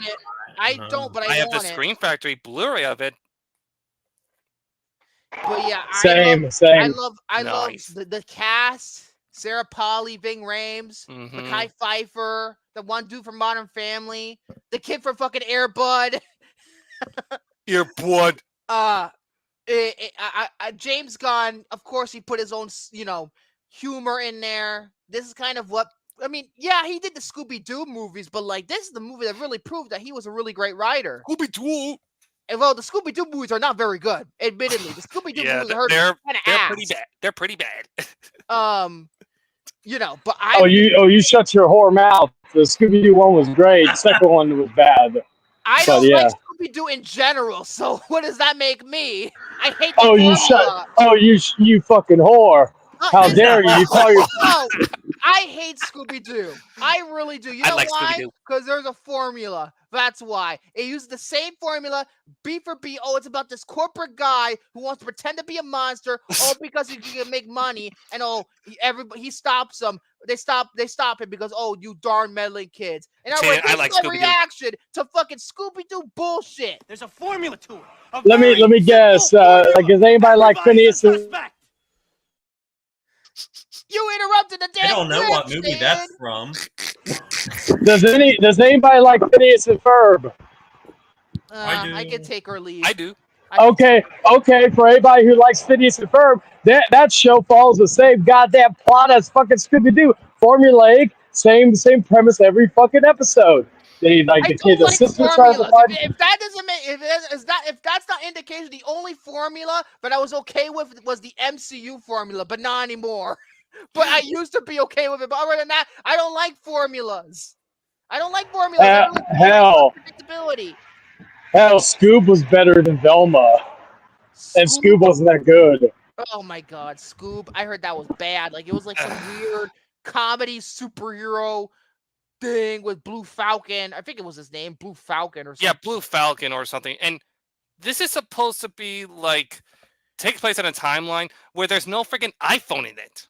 And also, it's supposed to be like all the Hanna-Barbera characters are in the same universe. Like I don't know. Number 11, Drag Me to Hell. Great movie. Good choice. Are these the best movie, like horror movies in your opinion of all time? Well, I'm not counting Scream. I'm not putting Scream on here because I'll be playing the bias card. So anything that's not named Scream, out of all these are my favorites. Okay. So, Drag Me to Hell, I think, is it Sam Raimi's best horror movie? It's a possibility, yeah. For a PG-13, it doesn't hold anything back. That's for sure. And I love, again, this movie also deals with the what do you call it? The 2008 economic crisis, and it's just, I'm having a hard time obviously putting it into words, but like it is visceral, it is scary. Alison Lohman, she was really good in this movie. Justin Long, he was very good in it too. Wait, what? The girl who was in Drag Me to Hell, wasn't she also in Blades of Glory? Let me have a look. I'm not seeing Blades of Glory on her resume. Oh, that's a great movie. I love Blades of Glory. She was in White Oleander, and that's a great movie. If you haven't seen White Oleander, watch it. She was also in Matchstick Men and Big Fish. I gotta charge up my phone. I'll be right back. Number 10. The sequel's coming out next year, 28 Days Later. Hell yeah. Oh, yeah. The movie that put Cillian Murphy right on the map. Without this movie, he arguably wouldn't have his Oscar right now. Nope. This movie is, well, first of all, I haven't seen Civil War still. I have a binge to do. But otherwise, I think this is like the best. You haven't seen Civil War? I have it. Again, I'm doing the Kirsten binge. I have to make my way to the end. I'm not at the end yet. I can't say shit because I still haven't seen Dune Part 1 or Part 2, so I can't say too much shit. Oh, wow, William. I know. Well, excuse me for either working, like, there's a good, I have a few movies, I know most of them are bad, But like I got like a few movies I still need to watch. I have on my watch later list right now. Okay, I got like Imaginary. I've got fucking. Oh, fuck that movie. I like a few others, but yeah, go ahead. 28 Days Later. I love the handy cam. They shot on a shitty ass handy cam, and it made it feel, even though it looks like shit, it made it feel real. You know, not like found footage, because it's not a found footage movie, but like it is just scary. These are the most scariest zombies almost ever in a movie.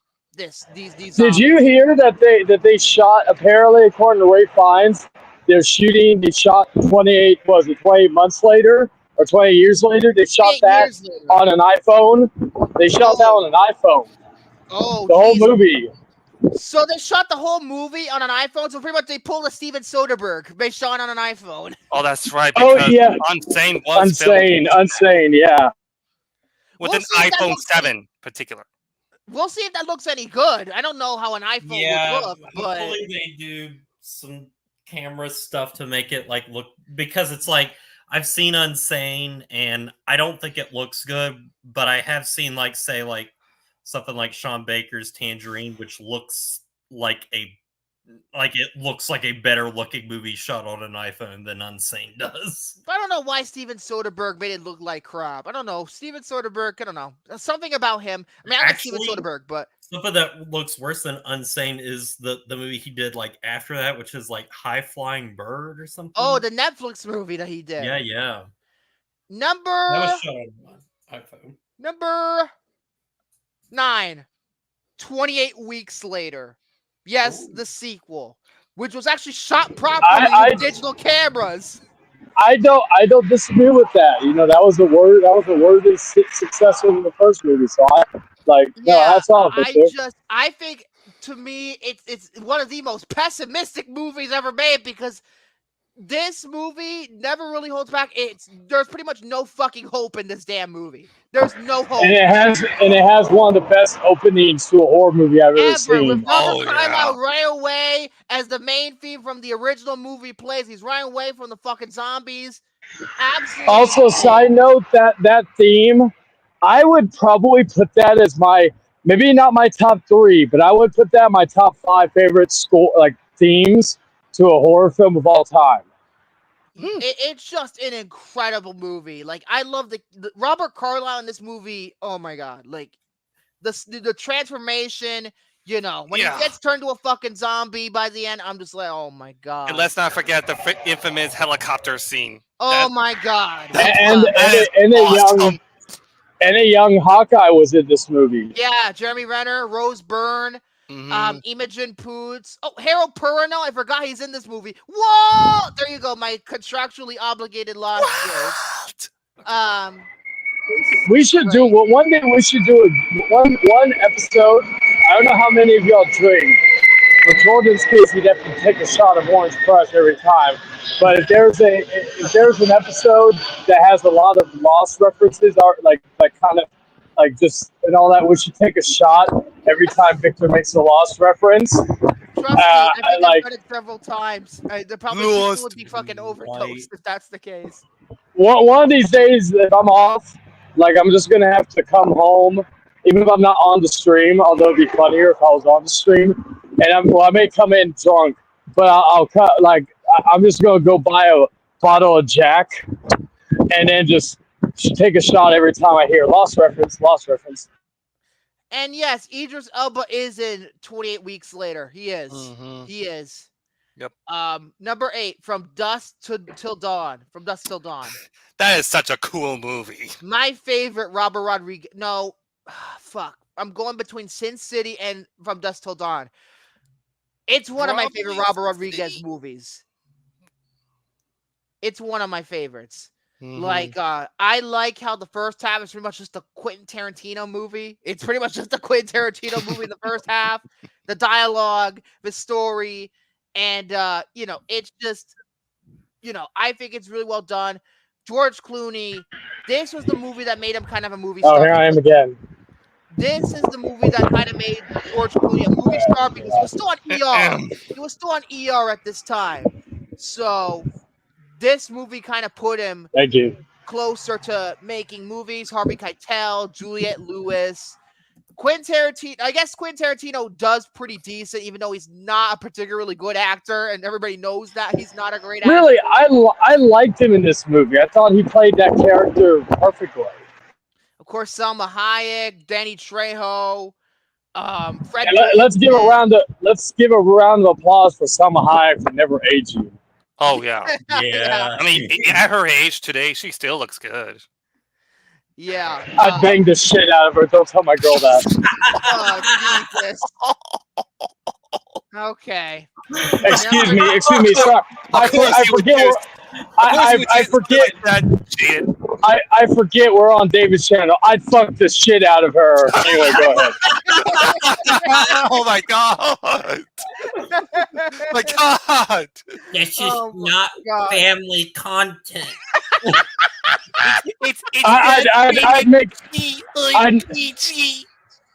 I'd make that pussy squirt. I'd make that pussy squirt like it was Niagara Falls. Oh my god! Oh God. Number 7. Sorry, Jordan. Number 7. Oh boy. Another controversial pick, perhaps. Shane, you're funny. I want to. Oh my God! More Sydney Sweeney. Oh fuck yeah, Jose, my man. Like that would be another. Oh that no. I've told my girl that Sydney Sweeney is in my top 3 in my hall pass. Like if I had to pick one, Sydney Sweeney's in that top 3. So Jose, my man, you're all right. I went to go see that movie with Glenn Powell with her just for Sydney Sweeney. I like Glenn Powell, but I literally went just for Sydney Sweeney by myself too. Not even with a date. Not even on a date. I went like literally. They were like, "What horror movie you come to see?" And I'll say it again. She's hot, but she hasn't proven to me that she could act yet. Have you not seen Immaculate? Damn it! Somebody had to mention her. God damn it! Oh, Elizabeth Olsen's also. God. Wait. No. Wait. Hold up, guys. Notice how I didn't say it. Otherwise,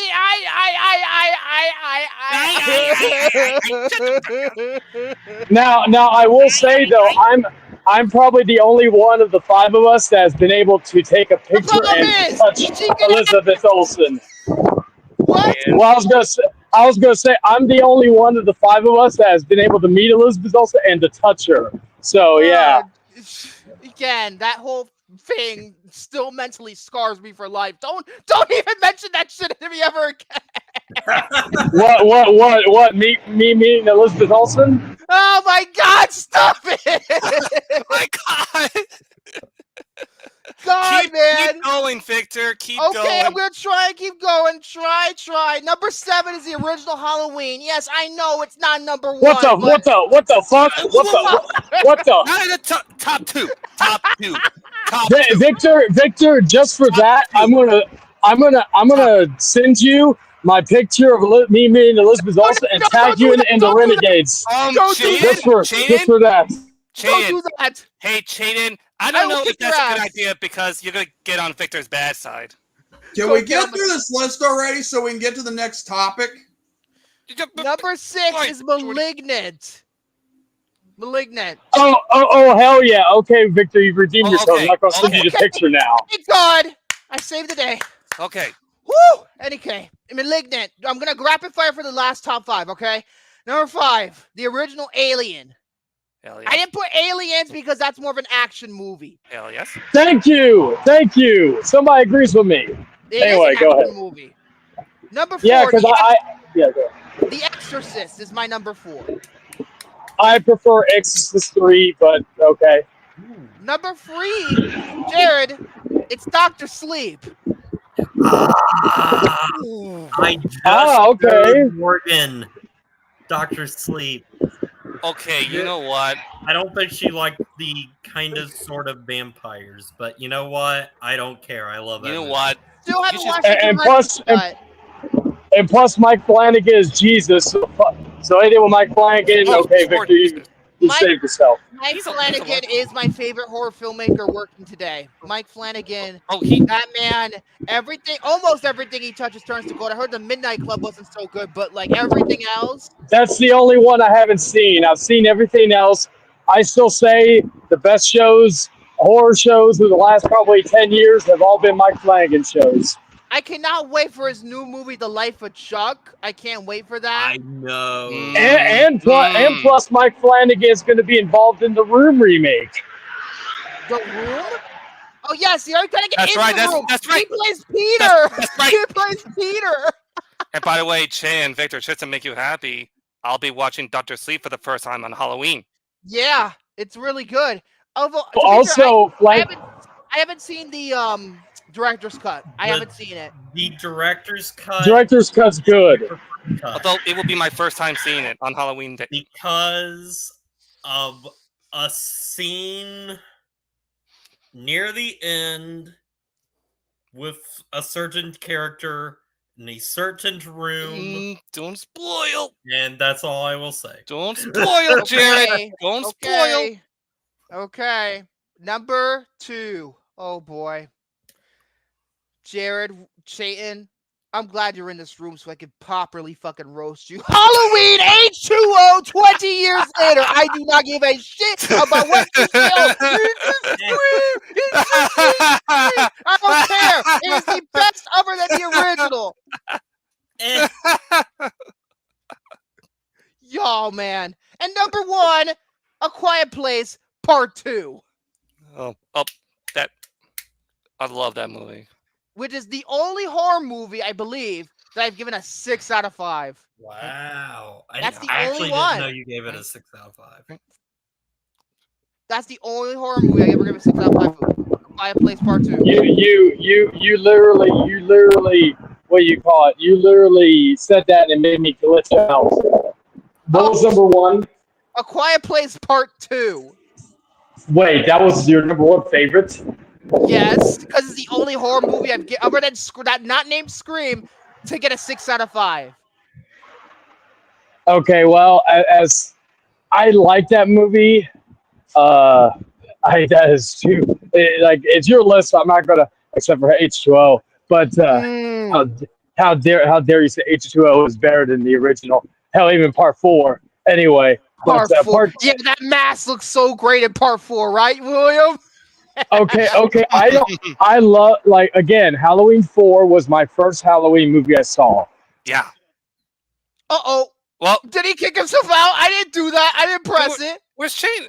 I didn't do anything. I didn't do nothing. My hands are right here. My hands are off. And by the way, Soren feels just about equal to me. He thinks it's the best sequel. So Soren, congratulations, you are in an elite class right there. You're with us. Wait, Shane, are you there? I'm back. Can everybody hear me? Well, yes. I'm just getting home, so my. Oh, okay. I may. Yeah, I agree. Well, yeah. That's it. William, you go right ahead. I've got a. Yeah, it is ugly, but Halloween 4's mask looked ugly too. Well, speaking of horror movies, there's a new clown on the block. Uh-oh. Because Terrifier 3 is making bank and is doing extremely well. And it definitely deserves a box office success. And it's also, according to Blood Disgusting, it has now become the highest grossing unrated movie of all time. Unrated. I'll be right back. I'm going to connect to my internet. Be right back. So, unrated, like this movie doesn't have a rating. No. Actually, well, I didn't know that. Yeah. Weird. Doesn't. Because when I first saw that movie in theaters, I was like, holy fuck! Especially with some of the kills, which I won't spoil. But let's just say that it's pretty gruesome, just to say the very least. Yeah, I heard it's quite gruesome. Some people said some people have complained about it going way too far. I'm like, what did you expect? But I mean, what do you expect from like a movie like Terrifier? The only problem I have with the Terrifier movies is it seems to be all gore, no story. That's my problem with them. It seems to be. I will say this: the script could have been like a whole lot better, but because I'm more of a character and story-driven type of person. Yes, I like gore, but I want a good story. All right, so otherwise, what's the point? So Damien Leone's Terrifier 3 continues to break records and make headlines on the road to Halloween, and this latest headline is one of the biggest the franchise has made to date.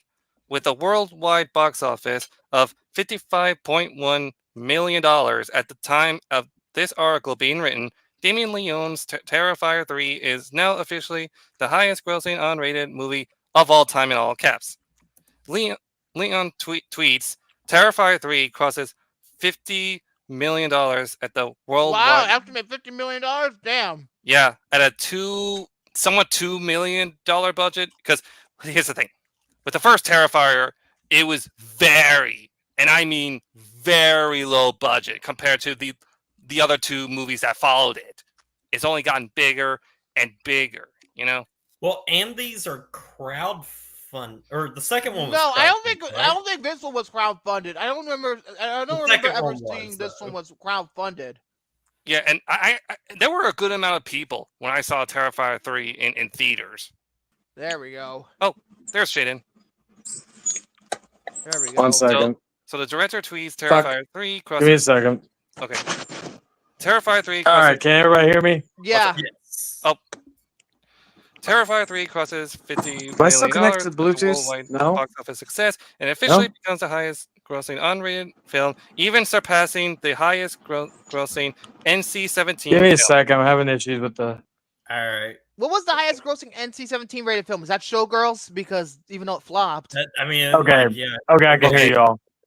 Interesting to note, the previous record holder for an unrated movie at the box office was the concert film Renaissance, a film by Beyonce. Oh, the broke Beyonce concert movie that came out last year. That's right. That film I don't ended remember its that run with existing. $33 They put it out million. quickly after the Taylor Swift one made so much money. Yeah, Very quick. very. And domestically, it made around $33 million. But worldwide, it was 10 million more. But yeah, the thing about that is that even though the Beyonce was released unrated, I believe Taylor Swift's movie got a PG-13, so it was classified by the MPAA for some reason. But anyway. But yeah, I saw Terrifier 3. Shaden knows about this, right? Yeah.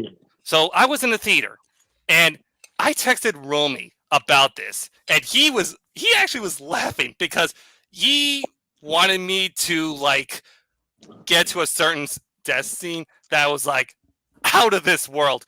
Shaden, you know what I'm talking about, right? Oh yes, yes. Let's just say this. It had to do something with the shower, right? Because it was in the trailer, so I'm not spoiling anything. Dude, when I first saw this, I was just like, holy fuck! It's just like, you know, the gore effects in that scene is outrageous. Like, I don't know how they were able to like pull that shit off with such a low really? budget. Lost Caution was the highest grossing NC-17. I'm surprised the movie got a wide release. I thought that was a very limited one. Isn't that the Is it like what the hell's his name? Long Car Y? Isn't that his movie or something like that? Hold up. Well, Was if it Ang Lee? Terrifier 3 Was is it still in theaters, then that there's a true. possibility that Terrifier 3 could still beat it. It's like what was that 55 million right now? I think so, right? Okay. Lost Caution was some sort of like Chinese movie I'm looking at. Yes, I think it was either Ang Lee or Wong Kar Wai. I forget Ang who. Lee? Oh, it was Wait, Ang Lee. wait, is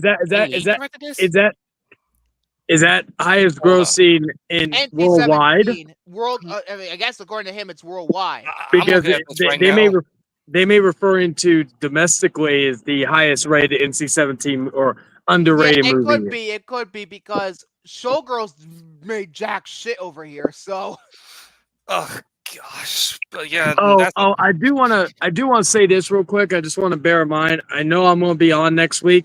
I may be a few minutes late next week. That's only because I work till 6, but I'm going to try to haul ass to get back here by 7. But I'll keep y'all posted. Yeah, okay. Mhm. Yeah, I wanted So- to, don't mean to interrupt. I just wanted to let y'all know because I know we built this. Anyway, go ahead. Well, pray to God that Arthur Clown will be stalking you while on your way home. The Monte Carlo. Yeah. Oh, you mean Arthur Clown? Arthur Oh, Clown. hey, Yeah. wouldn't that be a way to go? Shit. Yeah. Yeah. Yeah, and I mean that's all I got. And plus, too, I'm happy too that Smile 2 also is making bank as well. Yeah. Yeah, Unlike they grow Venom. Yeah, I four need to times see as Smile Unlike that 2. fucking Venom bombed. Ha ha ha ha. Fuck you, Mhm. Sony. Fuck you, little bitch, Sony. You cowards. The highest grossing NC-17 domestically was Last Tango in Paris. Ew. Yep. Oh, Ew. so then yeah, Terrifier beat it then. Yeah. And there's also one game pickup that I got. Jared, you'll like this. Fuck yes. Silent You Hill lucky 2. bastard. I'm Almost talked about that game tonight. Not video. I am planning on picking it up next week, because by hell or high water, I'm getting it because I'm tired of holding. Like I decided to pick up Sparking Zero first because my girl's gonna be away at work, so because we're both gonna be playing the shit out of that. Oh, So gotcha. And after this, I'm easily gonna be I know there's supposed to be a sale going on the PlayStation. They have the remake of Dead Space for $27, I believe, when you buy it digitally. I believe. That's what I'm gonna get. William, you know, if you get PlayStation Plus right now, you can get it for free. Oh wait, really? Yes, you can get that in WWE 2K24 for free. Now, granted, you have to keep a membership with PlayStation Plus. However, if you keep the basic subscription, not the premium, I have premium, but if you keep the basic subscription, you can get it with that. Okay, but there's an only downside to that. I do want to play the original Dino Crisis that was for the PS1, but you have to acquire a subscription just to play that game. You can't just buy it. Yeah, you have to get premium. So That's I would the only downside. I would say that was my bullshit. advice, I would say if you can get premium because you'll get Dead Space for free, and then you can play Dino Crisis, and then if you want to downgrade to the basic one once you play some Dino Crisis, then yeah. But I'm waiting on the Black Friday. I'm curious if Silent Hill 2 will be, because part of me wants to wait. Like I did this with Alan Wake 2. I kept waiting for it to go cheaper, and finally I just bit the bullet and bought it. It was still on sale, but I was waiting for it to go lower. But Alan Wake 2 is a great game.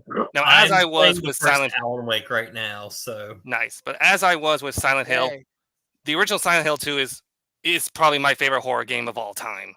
Same. Like I love Resident Evil. And there's I still need to play the first one. I still need to play it. I was gonna say now, and my girl has the first game. It's a little beat up, but it still works. She just has the disc, so I could play it on her PS3. And she has the HD collection. I know it's the HD collection, but Konami, what were you thinking? I will say though that HD collection has some meaning because when she got it signed by the composer and the female singer of the group. Akira, what's his fucking name? Akira, Akira Yamaoka. Yeah, so that. Now I also have it digitally on Xbox, but I don't have an Xbox One right now or Xbox 360. But I will say this though, regarding that.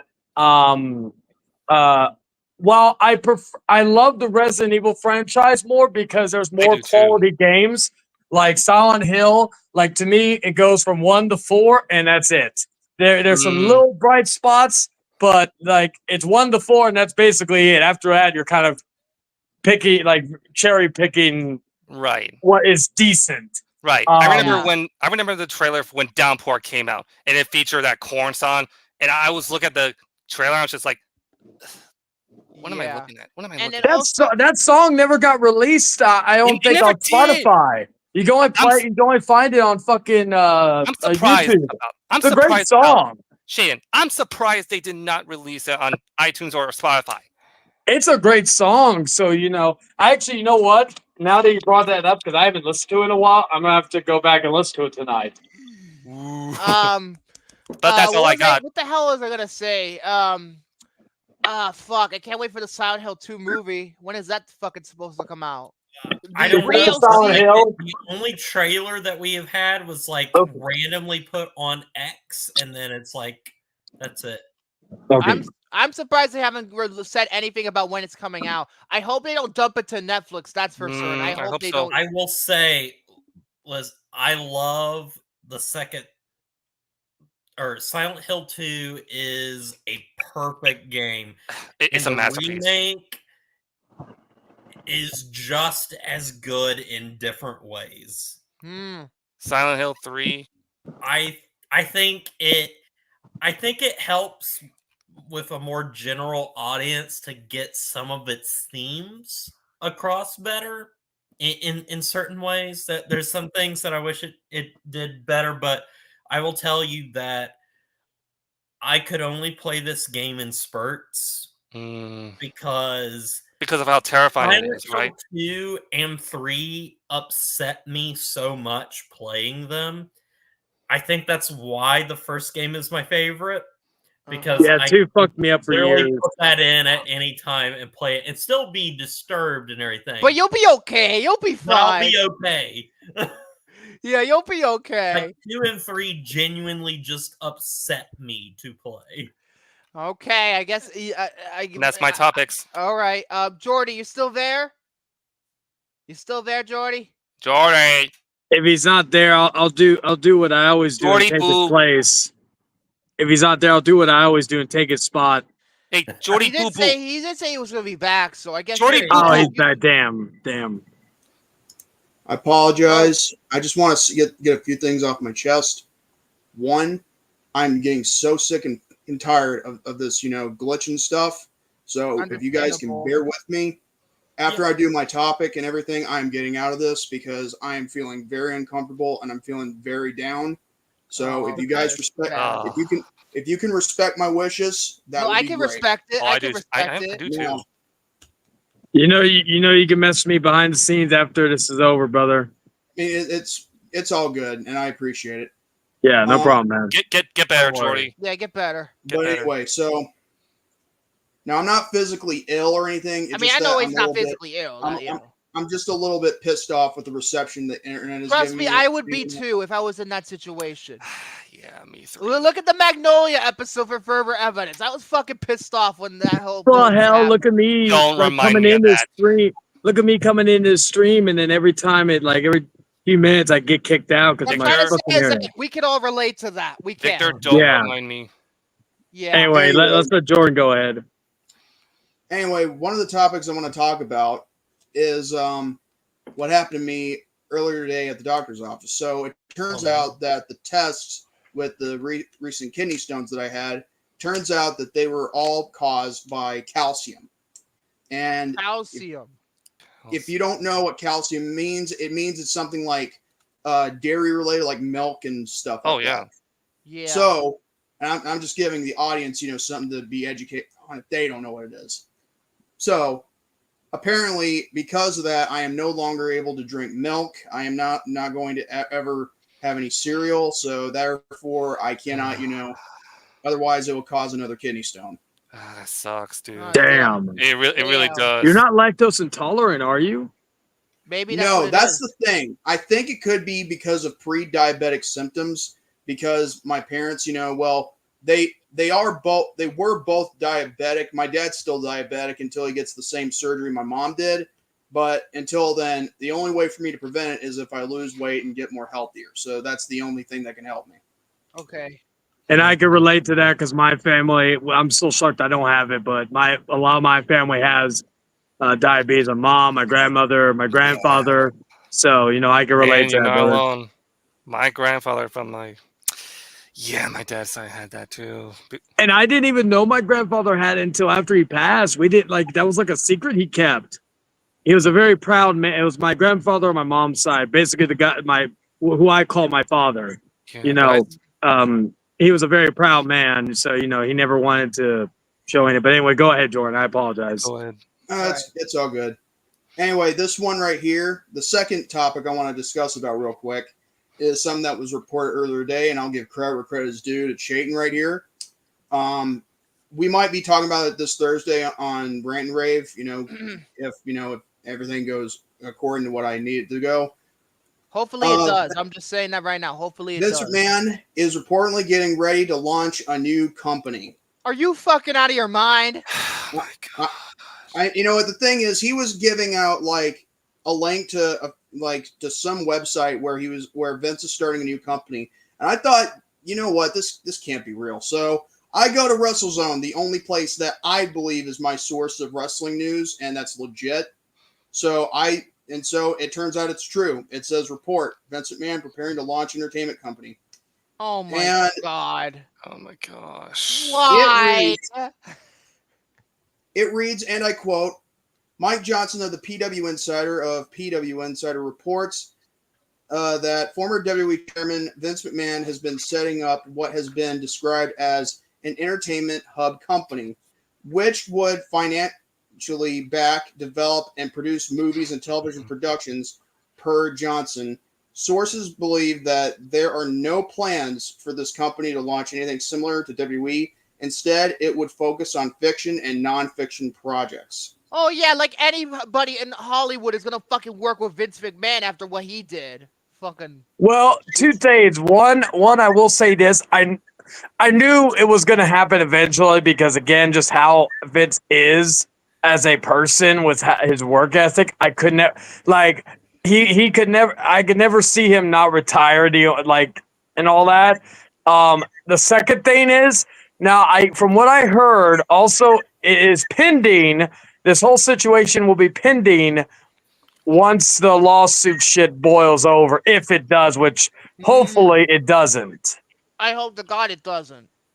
But so that is also a little asterisk because it may not but he's getting it prepared for if a big if he gets away with this. Yeah, but the problem is we don't know if he'll also produce wrestling, production as well. Because the thing is, I mean, when you say when it says like movies and television productions, I mean, wrestling has to be in that category because it's been there since It is a TV production. It is a TV production since the 1950s, I believe.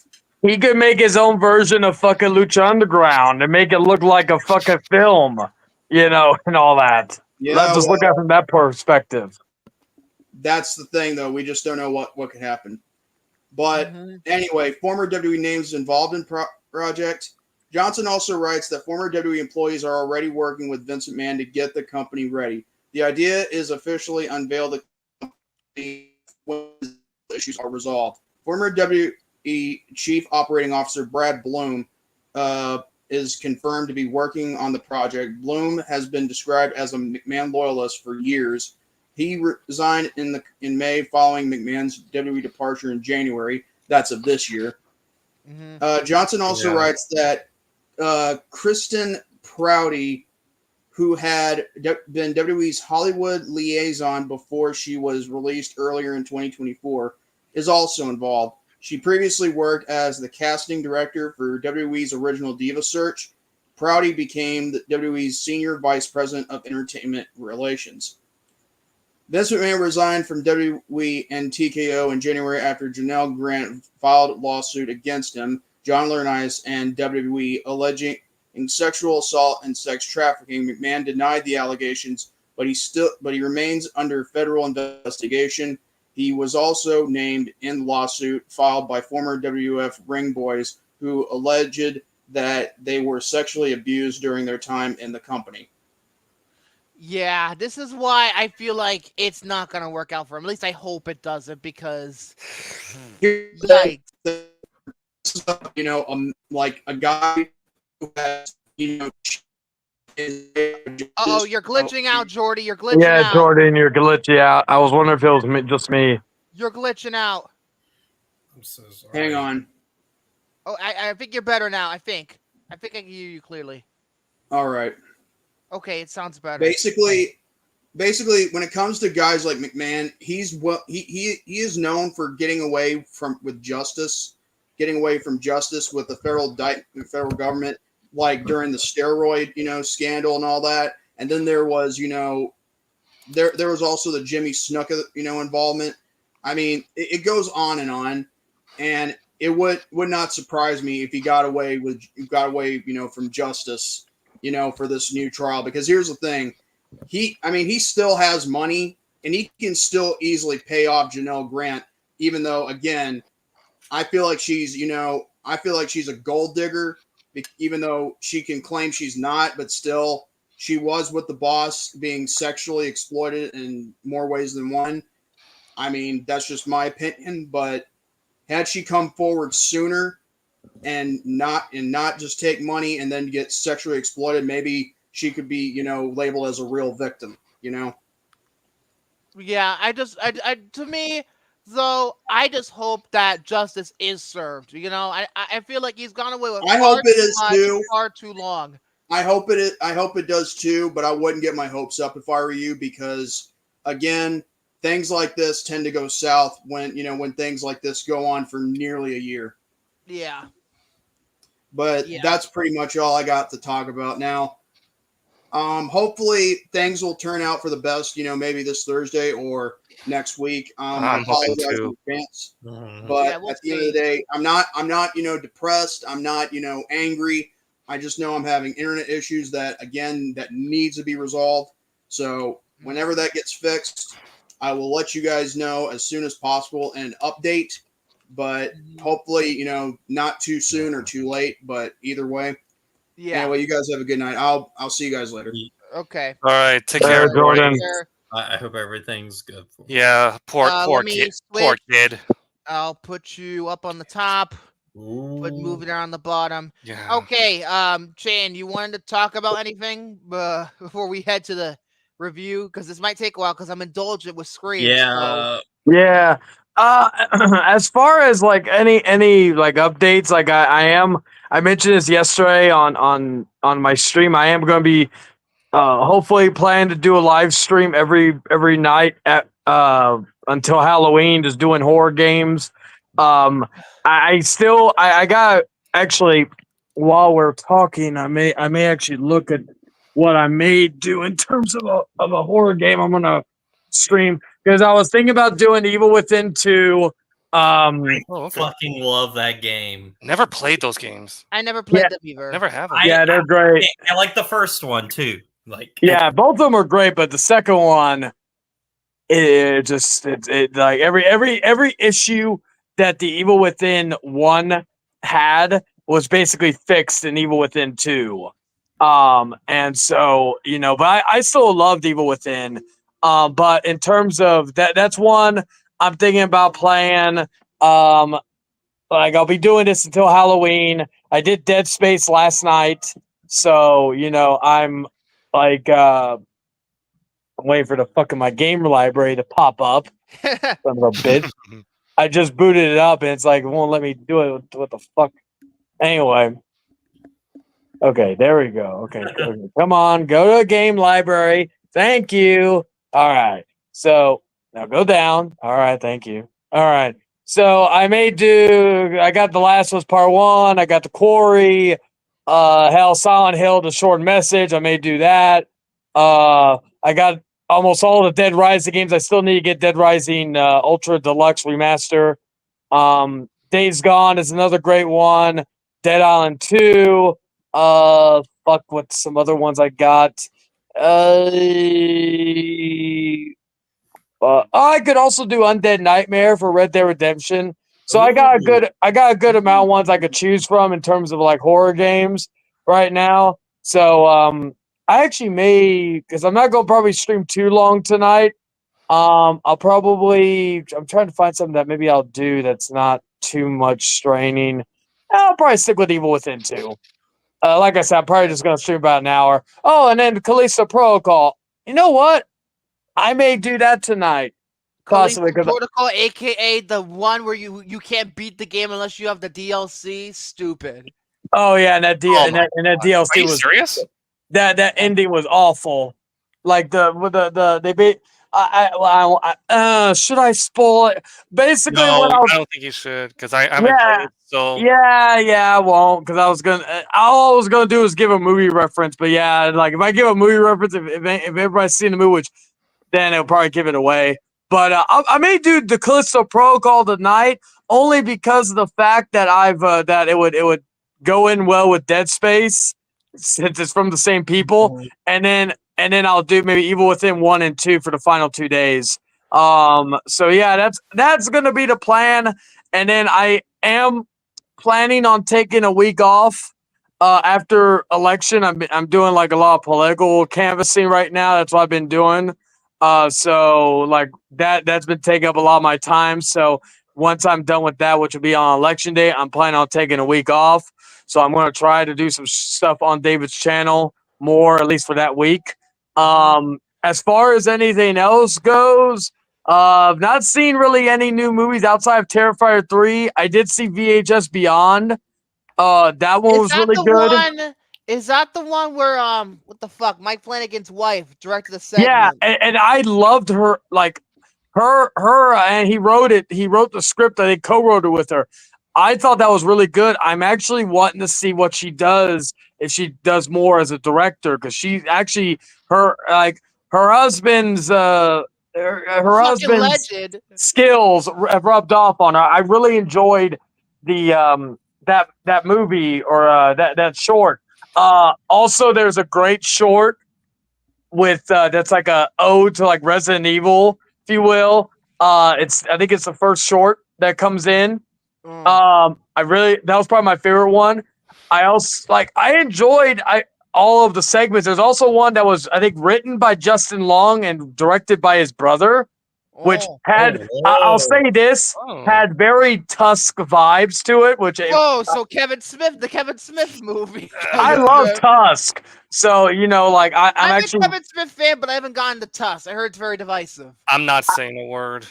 But as far as that goes, like I thought the movie was. I would probably say it's my favorite since probably '94.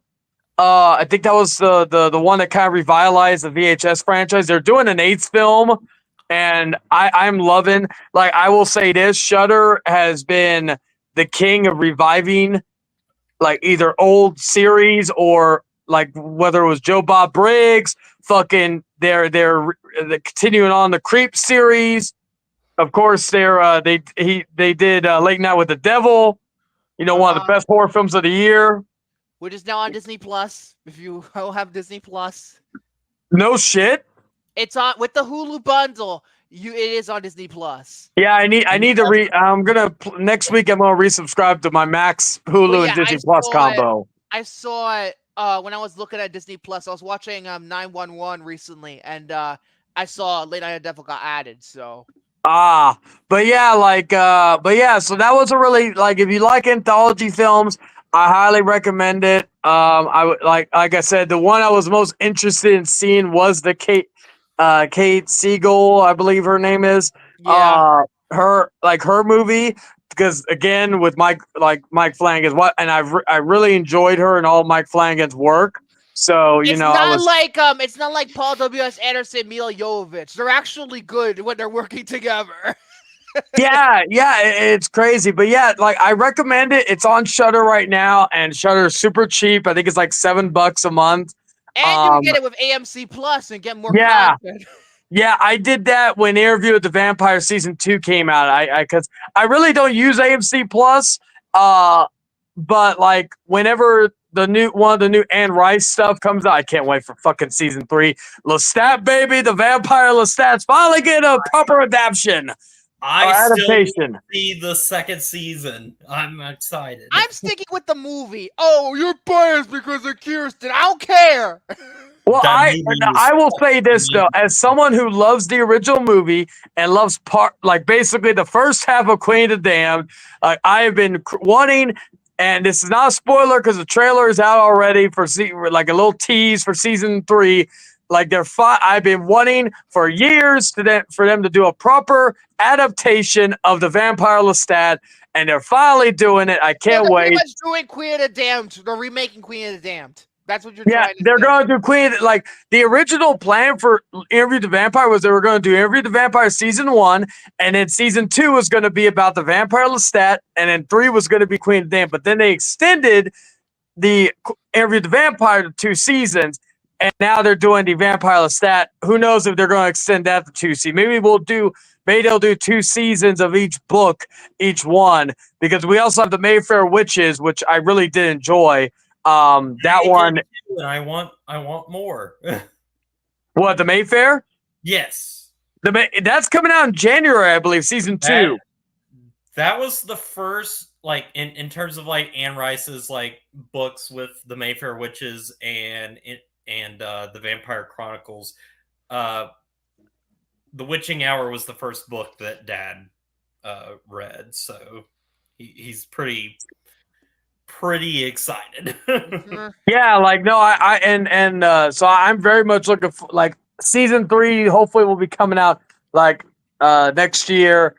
I might waiting. give it a try. I may give Interview with the Vampire, the TV show, a try, but to me, the movie is just where it's at. Like, come on, the movie. I was against it at first because of all the changes they were making. They were making Louis black. They made him a pimp. They made Claudia. They made Claudia a little bit older, and they made her black, which I don't have an issue with. But if you go back to the fucking book and the movie, he's a plantation owner. Yeah. Anyway, but I really liked the guy who plays Louis. I liked the girl who played Claudia. I will say though, my only critique of season 2, maybe a hot take, I didn't hate the new Claudia because they had to get a new actress to play Claudia for season 2. I will say this though. At least Kirsten was consistent. Well, remember, it's a movie. Well, remember though, it's a difference between a movie and a TV show. A movie you only have to do once unless you continue the series. But then again, Kristen Dunst die. Spoiler alert for a 30-year-old film. Movies. She's dead. She's dead along with the 30-year movie. Spoiler alert, but yeah. Movie. But I understand because of the fact that it would be kind of weird having an older like girl playing Claudia when she's like when she'll see the same age. I get that, but I will say I didn't hate the new actress, but I preferred the original from the first season.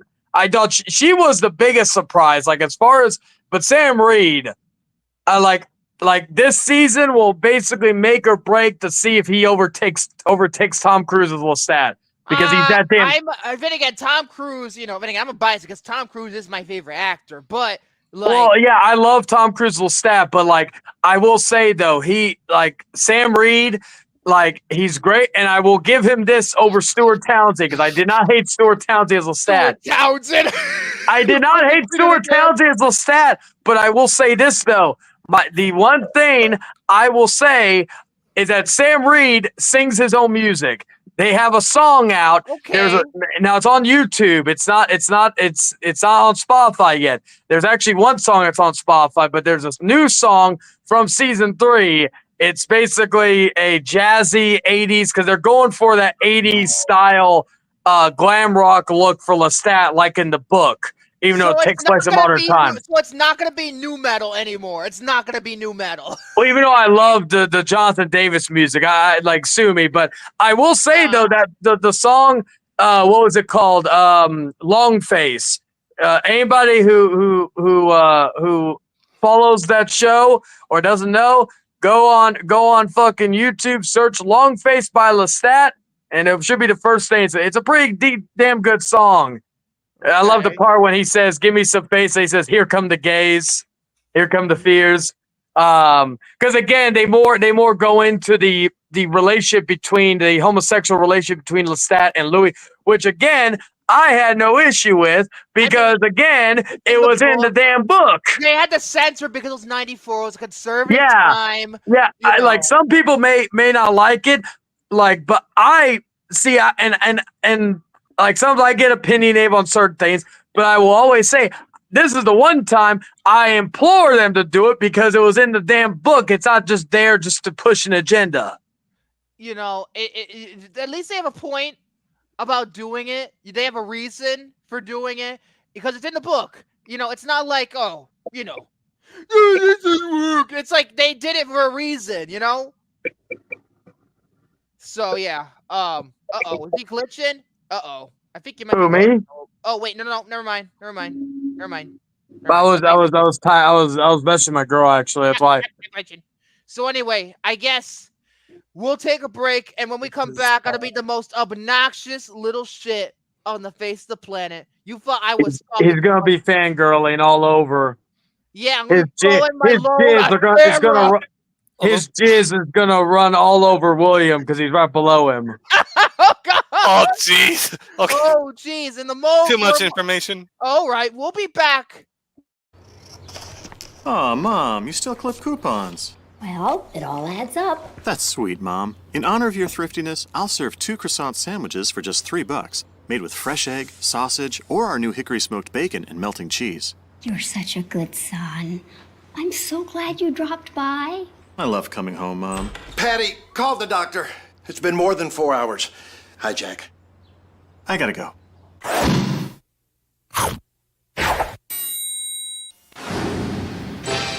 Now available on CD and cassette. Hello? Hello, Sydney. Scream. Music from the Dimension motion picture featuring Nick Cave, Moby, Catherine, The Canal, Sister Machine Gun, Soho, The Last Hard Man, and Youth of America from Bird Brain. Get the Scream soundtrack on TVT Soundtracks. Wasted. And now, our feature presentation. Okay, we're back on. Yeah, we're that was from the original 1997 Scream VHS tape. I had to get changed because, well, Yes. Boom. yeah, I'm but that, wearing my Adventure is Out There shirt. that was weeks ago. We did up weeks ago. But this is Look the at this. shirt that I did for summer reading at my library. Well, look at this shirt. I love this shirt. Yeah, that soundtrack is from the original 97 Scream tape, which I wish I have. I mean, I'm a VHS collector, but I need to get the tape for this movie. I have the 4K, I have the Blu-ray, but I don't have the VHS. So, nor I Do you have the 4K steelbook, or do you have the I have the 4K? regular edition. I would pull it out, but it's deep into my shelf right now. This shelf's a bit of a nightmare. If you could see. I have the steelbook. I have the steelbooks of 1 and 5, and I have the slips of 2 and 3 on 4K. I will say though, I have the steelbook for 6 too. I wasn't interested in getting the steelbook for 3, but I wish I got the steelbook for 2. That steelbook was great. Looks great. Yeah. But this is it, folks. I mean, since Jerry Maguire have we gotten this far into like my favorite films of all time, because of course Jerry Maguire is my favorite movie, but this is my 3rd favorite movie of all time. This movie begins the franchise that means the most to me. It's my favorite franchise of all time. I'm going to be talking like a fucking moron throughout the entirety of this review. I'm going to be bumbling like an idiot, but you know what? I'm going to get through it. So we're going to review Wes Craven and Kevin Williamson's, not their magnum opus, because that's the sequel, but their masterpiece. Scream! You're not scared, are you? Someone has taken their love of fear one step too far. We know you're not the killer. Solving this mystery Everybody's a suspect! is going to be murder. Who are you? The question is, where am I?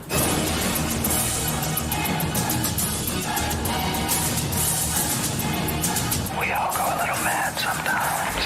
Scream, the new thriller from Wes Craven, rated R. It's What not the a fuck thriller. kind of trailer is I that? don't know what the hell is that? I was like, wait, what? First of all, it's not a thriller. It's not a thriller. Then again, they had to advertise it as such because the horror genre, by the time 1996 came around, was practically almost dead. That's why they had to advertise it as a thriller.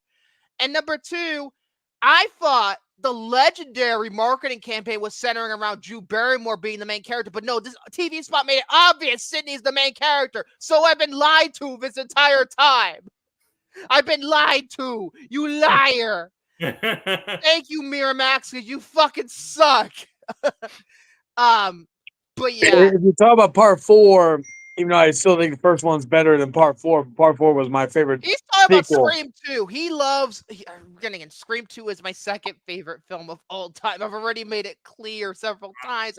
I kind of want to watch the Scream movies, like all of them after this, because I do think that the second one is better. Well, and watch the Scream I need TV to series rewatch as it. well. No, you do not. The one thing you gotta ignore is the Scream TV series. That shit doesn't exist. I like the first 2 seasons. I didn't watch season 3. They don't And exist. controversial statement. I prefer The Mask in the TV series. Well, you know what? You know what, Shannon? But I do like The Mask. Hold up, Jared. You know what, Shannon? Just for that, I'm gonna grab Thanos' Infinity Gauntlet, snap out of existence, and think the series did not happen. No. How dare you? The Mask is not better in the fucking show. Wait. That fucking plastic surgery ass mask. Hey, I first heard of Scary Movie or Scream from Scary Movie, so I always thought that mask looked funny, but the mask from Scream the TV series I thought actually looked creepy. God, oh, here we go. Let's try Wait, again. we're not talking about Scary Movie. We're talking about Scream. What? We're not. And again, the movie was originally supposed to be called Scary Movie before Miramax said change it. But wait, there's more. Okay, let's try and get through this review because we're probably going to be here for an eternity. Scream is a 1996 American slasher film directed by Wes Craven, written by Kevin Williamson, produced by Kathy Conrad and Kerry Wood, starring David Arquette, Nev Campbell, Courtney Cox, Matthew Lillard, Rose McGowan, Skeet Ulrich, and Drew Barrymore. Also, the Fonz is in this movie too. Released on December 20th, 1996 by Dimension Films. $14 to $15 million budget. Made $173 million, making it one of the highest grossing films of 1996. I think it was the 9th highest grossing film. Maybe the 10th. Whoa. I don't really remember. Wes Craven reinvented and revived. Well, first of all, why did I not fucking mention Kevin Williamson too? It's just as much as Baby. I made that clear many times before. Anyway, they reinvented and revitalized the slasher horror genre with this modern horror classic, which managed to be funny, clever, scary as a fright-masked knife maniac stalks high school students in the middle-class suburbia. Craven is happy. This is not even a description of the movie. This is just, damn you, Google. Fuck this. I'm using IMDb. A year after the murder of her mother, well, it was a rape and a murder, but still, a teenage girl is terrorized by a mass killer who targets her and her friends using scary movies as part of a deadly game. Inexplicably has a 78% rate on Rotten Tomatoes. What the fuck? 66% on Metacritic. Wait. What the fuck? Wait, we're not supposed to trust Rotten. Yes. We're not supposed to trust Rotten Tomatoes, so though, right? fucking weird because it's like Scream 2, I know, has a higher rating. I think it has like an 82% rating. Yeah, but still. And then also 7.4 out of 10 on IMDb, that's fine. Rightfully gets a 4.0 on Letterboxd, but Rotten Tomatoes, 78%. This is why I don't use Rotten Tomatoes anymore. I made it very clear. We're gonna ban Rotten Tomatoes. Oh my god. So, where do I begin? I guess I'll start with my history, because like I often do with my favorite films of all time. I watched this movie for the first time in 2015. It was the weekend. Oh, so not long after me. I watched it in 2011, right when Scream 4 was coming out. It actually has Scream Marathon because I never saw the Scream movies, believe it or not. I actually was watching the first Scream movie for the first time when I was in college back in 2014. 2014. That's funny. We all watched it for the first time within like what? 5 years apart, or in between the 5 years. We were in different portions of our lives. I was already a sophomore in high school, or was I? I was just about to be a senior. I was about to. So yeah, and it was funny because like the only Nev Campbell movie I saw beforehand, because I love Nev Campbell. You'll hear me praise her a lot. Was of course what was that? The Craft. David Arquette. Phenomenal. David Arquette I only knew from 8-Legged Freaks and the fact that he was the WCW World Champion. Ready to Rumble. Fuck that. Oh, and Ready to Rumble too. I don't care. I don't care what anybody says. That is one of the greatest guilty pleasure movies of all time. Fucking bullshit. It's a Scream reunion, but done in the worst way possible. Because Rose McGowan's in that movie too. And then Courtney Cox, I only knew because of Friends. and Ace Ventura: Pet Detective. I forgot you was an Ace Ventura. And then Steve Ulrich, I only knew from He's in the Craft as too. well. As far as and then Matthew Lillard, Scooby-Doo. And then of course, and I'll get this in the way now. Let Victor go. And then of course, Jamie Kennedy. I watched Scream for the first time, and I was like, "Wow, I really like this guy. Where have I seen him? Yeah, and I said, I Googled it that same day, and I'm like, you're the motherfucker that raped my childhood, you son of a bitch. You in Dragon Ball Evolution. You fucking raped my child like Tall City's mother got raped. I got raped. My childhood got raped by you, fucking Jamie Kennedy. Fuck you. But also, I love you in Scream, but fuck you anyways. You know what Shade is like? For the record, I haven't seen that one TV show he did, the Jamie Kennedy Experience. I haven't seen Malibu's Most Wanted either. So I don't, but Son of the Mask was a childhood favorite of mine because I was 5 and stupid. What? Oh, you said, okay, you were a kid. I was a kid. I don't like the movie now, but I Okay. because I was gonna. It's like I loved the Phantom Menace as a kid, and then now, while I don't hate it as much as I used to, it's still better than The Rise of Skywalker. Anyway, go ahead. But with this movie, I saw it. I think it was 2015. I think it was maybe 2014. I don't remember. Anyway, it was on Netflix. I watched it. I had an iPad. Yeah, it was 2015 because I did get my iPad. And I believe in late 2014, I think. But I watched it on Netflix. Had it. They had the first 3 movies on Netflix. Oh, okay. So I watched it all on Netflix. I watched the first one on Netflix, like the weekend. Back when there was only like 2 or 3 big streaming services back in the day. Yeah. Weren't those the days? You know Especially when they were cheap. I actually rented those DVDs from Netflix. I watched it via the app. This was I streamed them. I didn't rent them. I was 15. And this was like my first attempt at actually one of my first attempts. I remember the first R-rated movie I saw by myself was The Matrix. That one I saw completely by myself on my iPad because I was like, oh, nobody's gonna watch this on the iPad, so I'm gonna watch The Matrix on my iPad. The R-rated movie I saw was Fright Night. Fright Night was the first R-rated movie I saw as a kid. I was 4 years old when I saw that. Yeah, I actually attempted to watch The Matrix too when I was really young, and the scene that really got to me is the one where you have like this bug thing coming like into Neo's like. Oh, so when he gets into the real world, when he gets inside the real world, belly button. Oh, it's the vision, right? It's after I give you the finger and you give me my phone call. That happens right after that. Yeah, that actually kind of freaked me out when I was a kid. But you know what's funny? Like most horror movies I ever saw in theaters, I never threw up. You know what the only horror movie I ever threw up in the theater was? X-Men, when Wolverine stabbed Rogue. Which at that point, I already saw some of the Halloween movies and some of the Friday 13th, so I was already kind of experienced. But for some reason, that was like the one scene that made me throw up. I still to this day don't know why. That's weird.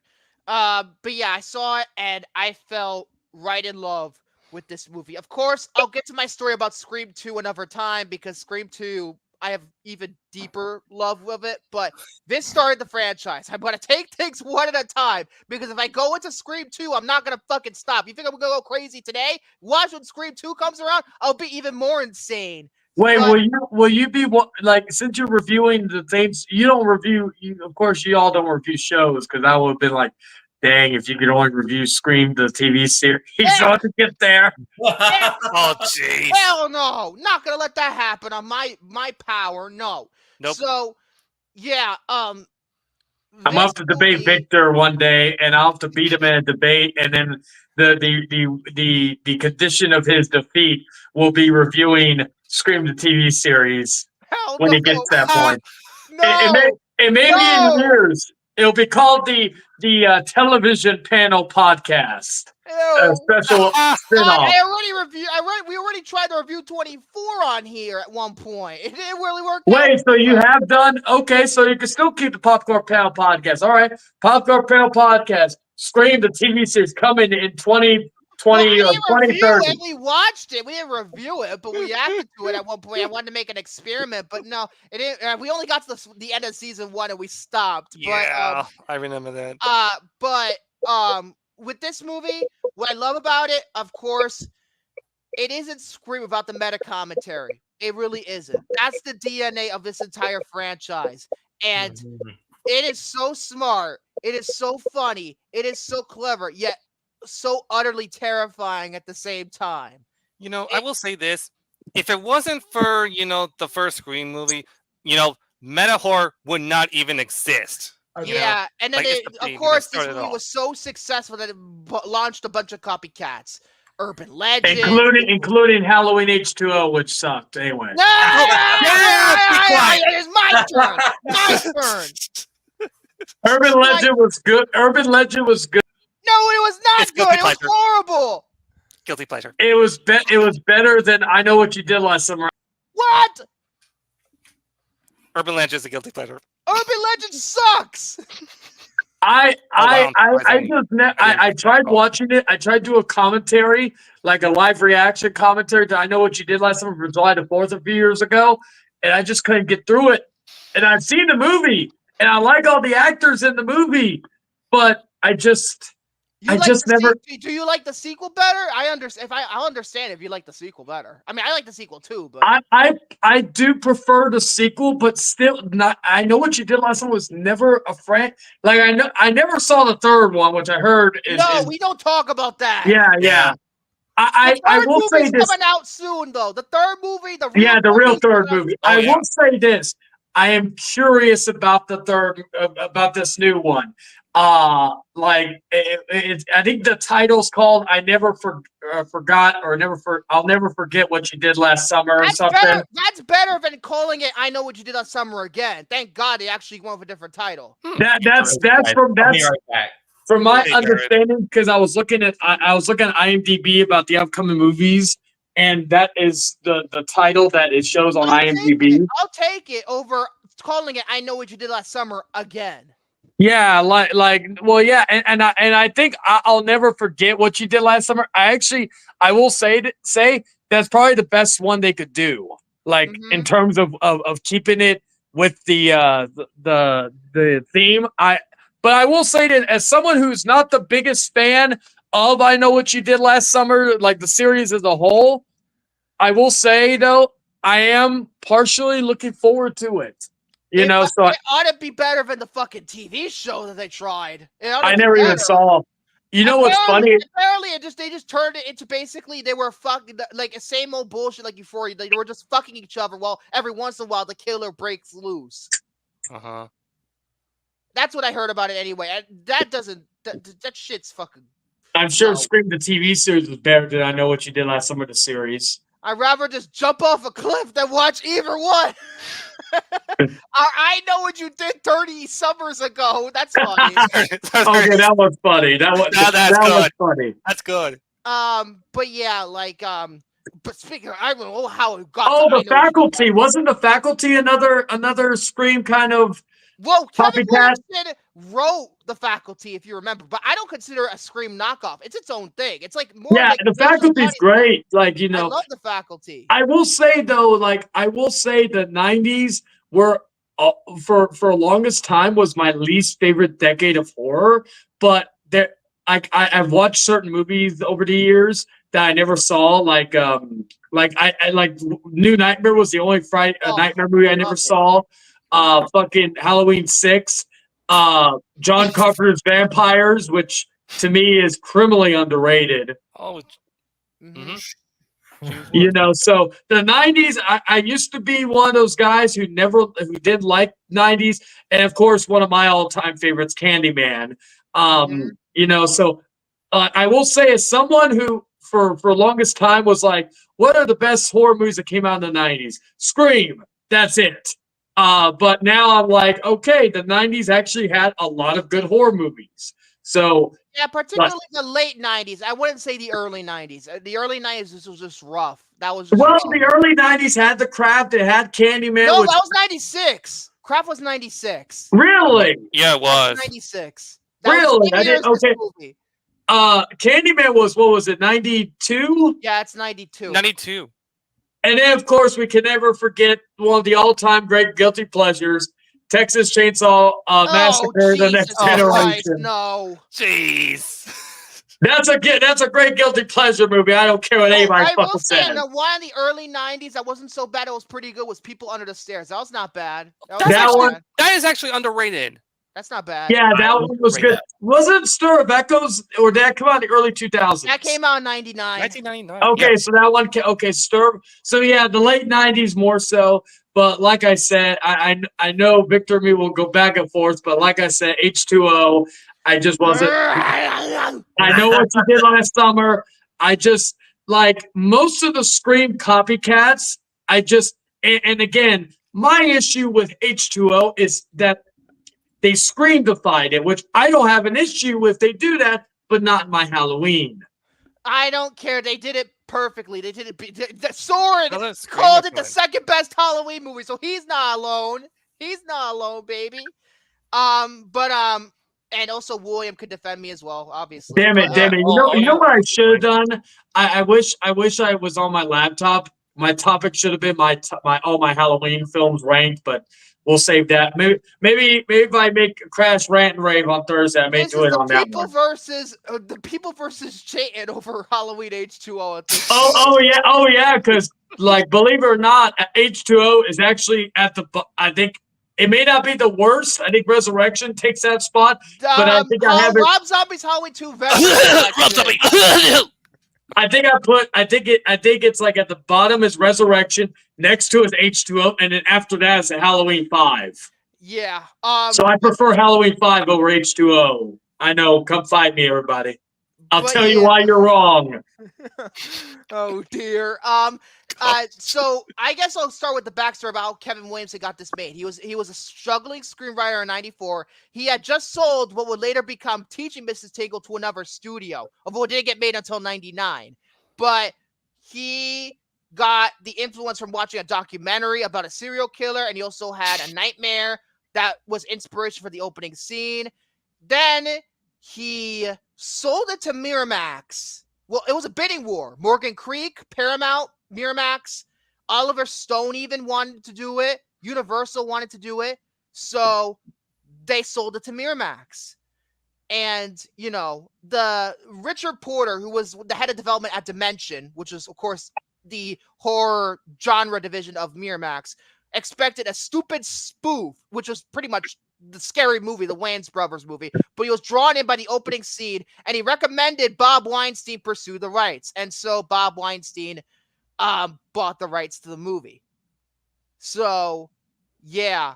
And apparently Wes Craven turned it down several times before he said yes, because he wanted to revitalize his career. Remember, New Nightmare, as good as New Nightmare was, it didn't do very well. It bombed. So it had the stench of Freddy's Dead, and and plus Wes Craven, like, I get it where he did want to do it because maybe he just didn't want to be stuck as a horror guy. But let's be honest here, Wes Craven, all of Wes Craven. Now you could consider Red Eye, because Red Eye was a great movie. Red Eye's awesome. I love that. But like, as far as like Wes Craven doing non-horror, he's not. I can't remember any good Wes Craven. Like, I got a good one that was non-horror. It's just me personally, but Music of the Heart, which is with Meryl Streep. It's a drama that he did. I think it's based on a true story. That was actually pretty damn good. I'll have to rewatch that. I haven't seen that movie in years because I was just interested to see what a non-horror Wes Craven. Because like I was quite impressed with it personally.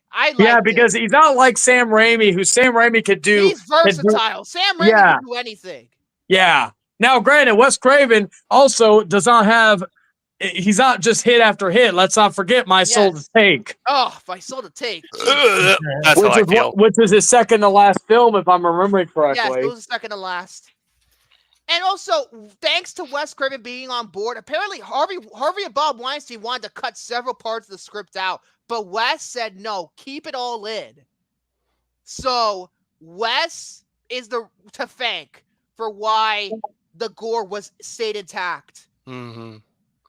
And but like, what makes the movie so I could go on and on and on about how great this movie is. I could be here for hundreds of hours, but I'm gonna go cut by cut, scene by scene. The opening scene is one of the greatest opening scenes to any film. I ever. completely agree. I love. Granted, I don't love the opening scene as much as the rest of the movie, but the opening scene, it just sets the bar so high. And Drew Barrymore, this might be her best performance in those first 10 minutes alone. This might be her best.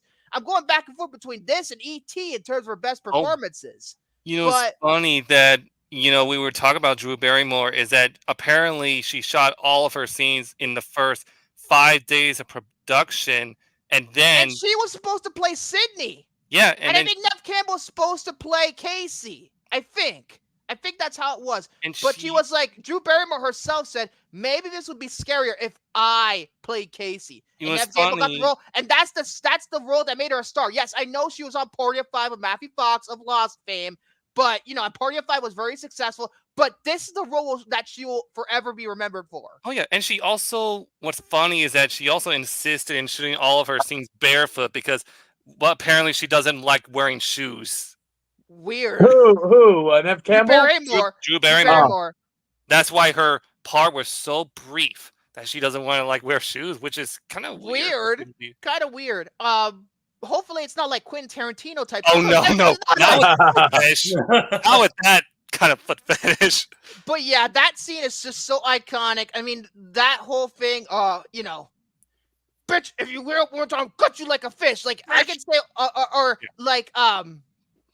he's big, he plays football, and he'll kick the living shit out of you. Yeah, I can pretty much go verbatim, word for word, almost word for word in terms of the dialogue in this movie. Dan Schneider, I hope you're listening. Oh, Dan Schneider. Oh, fuck him. But yeah, that scene is also, I love the gore. K&B did the gore. K&B is probably the best gore. Like, if you want blood in a movie, you contact K&B because their effects are fantastic, especially the scene where Steve gets gutted and you see his dead body with all the stomach, and then when Casey gets hanged, that's the shot that almost got them in the NC-17, by the way. They almost got NC-17 because so of that. That would only make sense, really. It's so tame compared to now. Although I think Steve's guts was more graphic. Steve's guts was more graphic. At least that's my personal opinion. But they almost got an NC-17, and how did they get away with it? With releasing it kind of uncut? Was because Bob Weinstein told the MPAA, this movie's a comedy. Even though that scene was meant to be taken seriously, he told him, this is supposed to be a comedy. The irony that they would make Scary Movie 4 years after this. What, 3 years? 3 years. No, 4 years. It was in 2000, right? Yeah, 2000. Yeah. And, just the characters. Like, Sydney is the best final girl of all time. I'm not going to hear fucking other ones. Better than Laurie Strode. Better than Nancy. Oh, that's tough. You know what? I love Halloween. Again, the Halloween fanboy that I am, I'd have to agree. I am too, Chan. Because Sydney, she is first of all, a badass, and secondly, probably the most vulnerable final girl ever. I mean, there's a couple of examples that also reach that vulnerability. I've talked about Evil Dead before. But this is a character you deeply care about on an emotional level. You deeply care about their character. And Neve Campbell, I mean, she's fantastic as always, but she gets just even better in the role in Scream 2, in my personal opinion. But this is just iconic, Very. Do you like scary movies? Oh, we have to talk about the unsung hero of this entire franchise, Roger Jackson as Ghostface. Mojo Jojo. I am Mojo Jojo. Anyways, I gotta quote this one. I have to. Okay. What's the point? They're all the same. Some stupid killer stalking some big-breasted girl who can't act, who is always running up the stairs when would be running out the front door. It's insulting. Which the irony would be that she ran up the stairs. Yeah. Right. There's in this movie. Yeah. But you know, this is like all the other characters. Like, I haven't even gotten to Dewey or Gale yet. And Gale Weber is one of the most iconic characters of all time. Like, when I think of Courtney Cox, I think of Gale first over Monica from Friends. And I love Friends. I do. But I always think of Gale Weber's. I mean, you know what? She's a smart ass, swarmy, but has a likable personality when you get to know her. And her relationship with Dewey pretty much, you know, is like one of the best.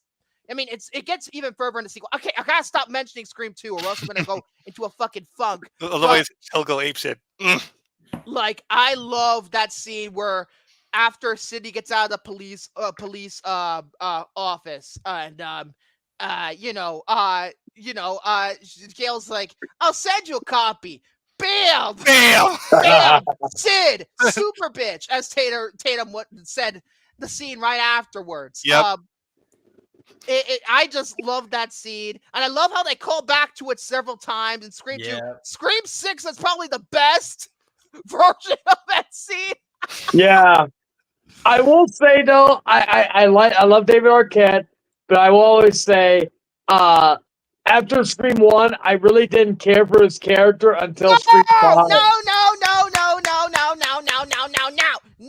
I am not going to do this. No, I told you, Scream 2 is a second favorite film of all time, and Dewey is amazing in that movie.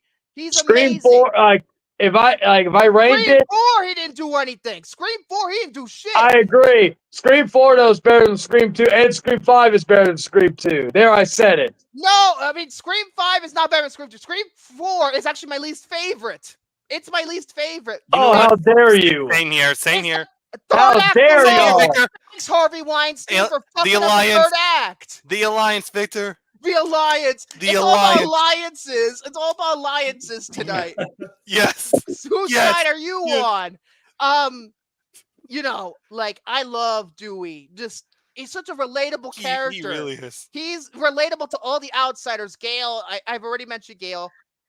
Tatum's fantastic. It's too bad Rose McGowan didn't have much of a career after this. I know she did Jawbreaker, which Jordy really wants us to review. And she was in Charmed. Oh, Jordan's a fan of Jawbreaker. My man. Liked that movie. He liked that movie. He said I adore it. No, I have it on Blu-ray. I actually, it was ironically on Shudder. I watched Heathers, and then I was like, I want something kind of similar to Heathers. And I looked for recommendations. I saw Jawbreaker. I was like, all right, I like Rose McGowan. You know, because the only other movie I really like of Rose McGowan, well, I did like her, you know, again, not great acting, but in Ready to Rumble. But the only other movie I like her in is fucking, Planet Terror. Oh, yes, Planet Terror. And of course, you never saw Charmed, right? Because she was on Charmed. Shannon Doherty got fired. Yeah, that was great.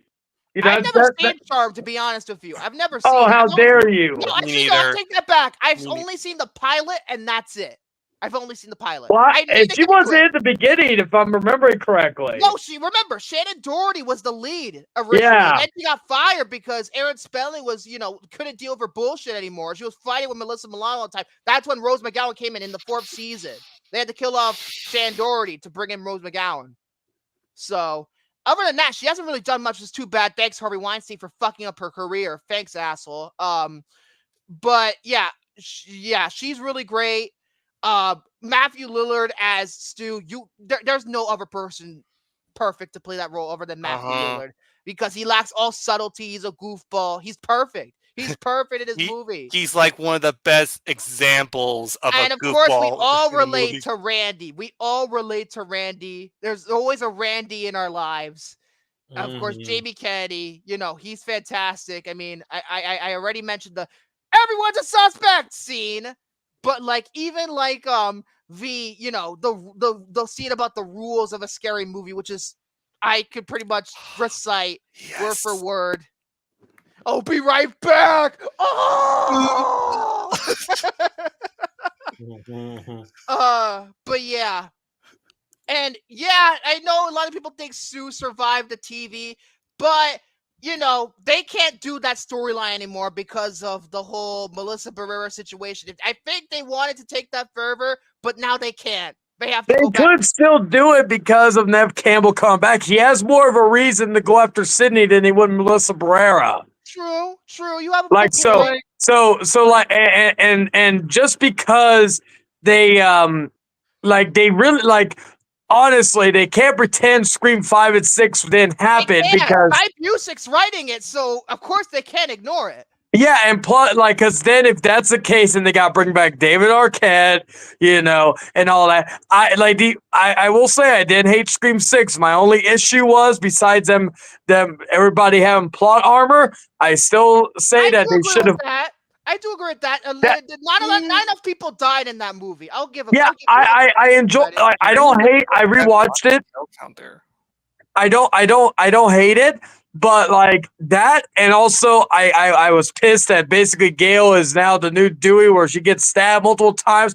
Well, her and Cuba Gooding Jr.'s son, but like they get stabbed multiple. Yeah, they get stabbed multiple times, but yet they miraculously survive. So you know, I'm like that was my issue. I think maybe Chad should have died. Maybe you have a good point. Maybe Chad should have died. He got stabbed so many damn times, and he fucking was like literally he was Dewey times 11 because there were times in Scream 2 and 3 where you thought, okay, Dewey's gonna die. Why is he still alive? He should be dead right now. That's why that's why I said when they did Scream 5, I said one of the main people need to die, and it has to be Dewey. And it was so funny because when that movie happened, a lot of people got upset. Yeah, I was too. Yeah, because I will admit, upset personally, but I feel like it was the right time to kill the character off. Yeah, I will say this because I was never the biggest Dewey fan, but that movie, credit to Kevin Williamson, that movie literally made me feel like fuck. Actually, that was James Vanderbilt and Guy Busick. They wrote 5. Really? Okay. Oh yeah, Radio Side. Yeah, that makes sense.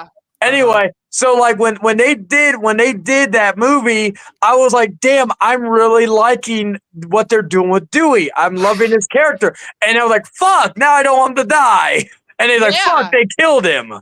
Yeah, you know, that's why I said it before.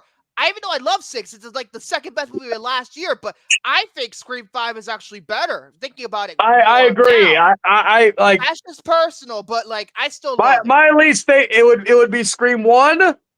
It would be Scream 5, 4, 6, 2, and then 3 is the bottom. I don't think 3 is the bottom. It's underrated. I like 3. It's underrated. I've rewatched it. I have rewatched it. I will say I'm not like, and I have since I got the 4K. I do enjoy it more than I did back then. But I still like going with all the movies. I still like it's still my least favorite. But it's not like it went from being the worst Scream movie to my least favorite. The only part I don't like about Scream 3 is Jenny McCarthy. She's terrible. Yeah, she was like literally the worst character in that awful. time. Then again, she can't act in general. If you've ever seen Dirty Love, God. She can't act in general. And really I can't stand her on The Masked Singer, even though I can't stand The Masked Singer in general, but she makes it even worse. But she can't act or move worth her shit. And yeah, Kevin Williamson is directing 7, so I guess you have more of a chance to bring back Stu if you want, you know? Especially if Kevin Williamson is going to write the script. I mean, I know Guy Busick wrote the initial draft, but I wouldn't be surprised if he wrote a draft. Anything can really happen, though. But like, I love, the characters. Like, they're all great. Billy, I haven't talked about Billy. Like, he is one of the greatest villains in horror history. People say, "Oh, this is a whodunit." Not really. I don't consider a whodunit, and I'll tell you why. I don't consider none of these films whodunits because number one, by the end it becomes almost completely obvious who it is, but it's more one about the survival of these characters you care about. Number two, it's not about who did it, it's about why. It's about the motive. It's not about the people who did it, it's about the motive. My favorite thing about the Scream movies is that, like, because it's like I like slasher movies, but slasher movies are just kind of like dull in some ways. The Scream movies are all mystery movies. I mean, I don't consider them mysteries. I said it before. I don't call it a whodunit. I call it why they done it. Why they? I know that's weird. But the what do you call it? Like, I just like the whole, like, I like the tropes that they twist around, like the police. I like Dewey is, is kind of the police officer who actually, is smart about the whole thing. Like, that's because the police in horror movies are fucking stupid, to be frank. Yeah. Can't imagine like the IQ that Dewey has out of all the friggin' And of police course, the officers. psychological damage that Sydney has is just incredibly compelling, especially when she goes into the bathroom, the restroom in her high school, and the two chicks are talking shit about her, and it's just like oh, your heart just sinks in that moment. And it's not long after when Ghostface, attacks her in the bathroom, but even with the stuff about her mother, like, as we know, Con Weary didn't do it, but if you're a first-time viewer, you don't know that, but you're like, wow. And then that takes it even further. And okay, shut up about Scream 2. I know I gotta shut the fuck up because Con plays an even bigger role in Scream 2. But like, it's just like, even for that little screen time that Liev Schreiber got in this movie, like the character will become even better in the second movie. And, that whole psychological damage, that's just incredibly compelling to me. I love the references. I love just like, I love even like the hangout scenes where they're just hanging out, just talking like friends. It's just realistic, naturalistic dialogue. And that's what Kevin Williamson's known for. I love his dialogue. I mean, him and Joss Whedon are my, in terms of writing, because of course Joss Whedon is not a particularly nice guy, but like in terms of writing, they're my idols. They just know how to write dialogue, and like they just feel so natural towards like every single character that you actually love. Yes, Liev Schreiber was Con Weary in this first movie, like for a second on the TV. In the second, for a millisecond on the TV, and then he comes back in Scream 2 in a major role. So he was in a tiny little second. It's a you blink or you miss it moment. But you do see him. He has longer hair. Yeah, and the script too is like some of the most creative and very also, smart. I just love the humor because the humor I've ever seen in a horror movie. Sarcastic. And of course, when am I? Hilarious. It's sarcastic. And of course, I'm the king of sarcasm. So, it's like, I just love the humor in the movie. Like, even when Billy and Sue make themselves known and they're just fucking they're just completely just sociopathic when the scene where it's almost, I mean, it's kind of funny, but kind of when they're just stabbing each other. Yeah, at right. the end there, and I'm getting a little woozy here. And I'll say this too, rewatching this movie, I think Stu is actually worse because at least with what's it says, he has a motive. Here Stu he has have no a motive. motive. He's just doing it to fucking do it. And he's doing it also because he's his best friend. His best friend's doing it, best friends forever or whatever. And also, I gotta mention this line. You hit me with the phone, you dick. Oh my god. Dirk. It's just fucking hysterical. And the third act is just nonstop Boston Wall, blood and gore and guns. And we have to mention another unsung hero of this franchise, Marco Beltrami. This is his first score ever. And I think it's his best. Although Scream 2 did top it. Okay, that's not fair. Scream 2 did top it, but, other than the cue that Danny Elfman did in Scream 2, but, like, his score is just instantly iconic. Trouble in Woodsboro, which plays during the scene where, Gail is reporting outside the high school, very early on. That main theme, it sticks with almost the entire franchise. I think the only time they didn't bring it back, it might have been in the last two movies. I don't remember hearing it in the last two movies. No, that's not true. I think in 6 it was reprised, but 5, it's been a while. Forgive me. But, and the cameos, Wes Craven's cameo in as a janitor. And he was like wearing a Freddy Krueger like type of shirt when he was like mopping the I also love floors the in like the greasy hallways. long hair he has. Yes. Yes. And then, of course, the one only Henry Winkler as the principal. He is just I agree. hilarious. Yeah. He is Dude, hilarious. Agreed. He's carrying that like those scissors around like very threatening. And I'm like, are you sure you're not a murderer?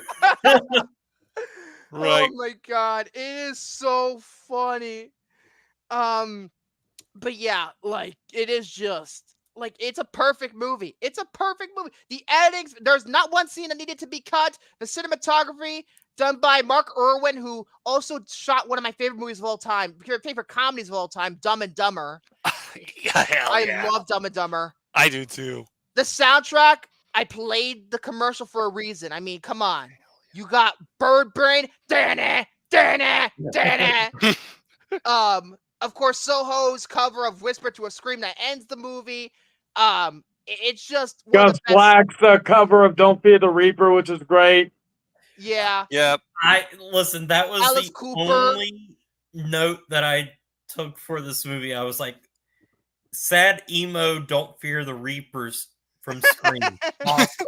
That's like the remake of Prom Night. The only good thing about that fucking movie was the cover of Time of the Season. I just love that cover. Uh-huh. But also yeah, like it's just like the soundtrack's incredible. But I think Scream 2 has an even better soundtrack. That's one of the greatest soundtracks of all time, honestly. Scream 3 was the one that had What If by Creed, right? What if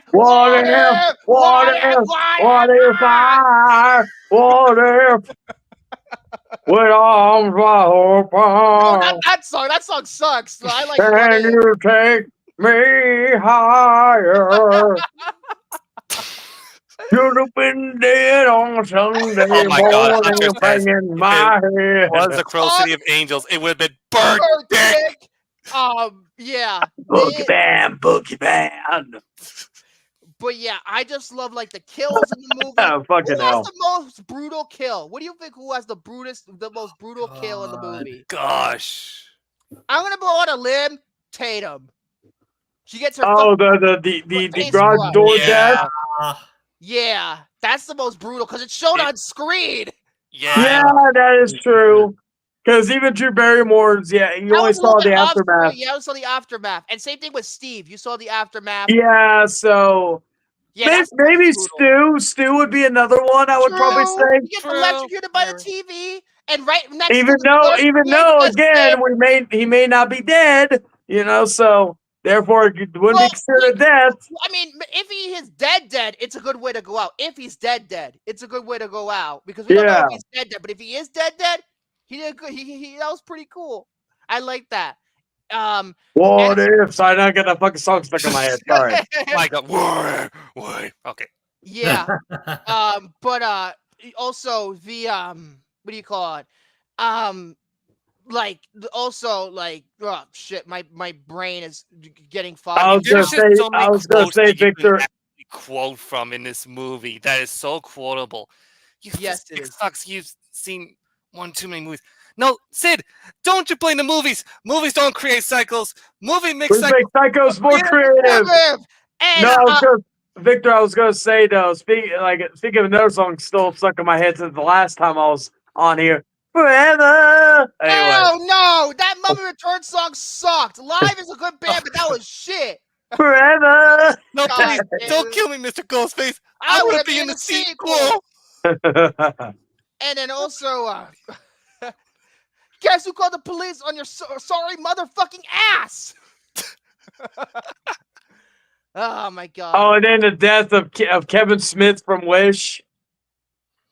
Kevin Smith from Wish? The cameraman for Gale? Oh, yes, Kenny. I always called him Kevin Smith from Wish. I don't think he looks that much like Kevin Smith, to be fair. I don't know. But yeah, Kenny, that was brutal too because you see like his dead body's over the fucking the truck. the Hummer or whatever. I know that's not a Yeah. Hummer, but Look, Kenny, like I it know is you're just, about 50 pounds overweight, but when I say Hey, hurry, please please- interpret that and move your feet to Let's Florida ass now! I can't. This movie's too quotable. I can't. Oh my god. I was 25. I was 24. I was 20. I'm 25. I was 24 once. Come on. Come on. This is just one of the best scripts of all time. One of the best scripts of all time.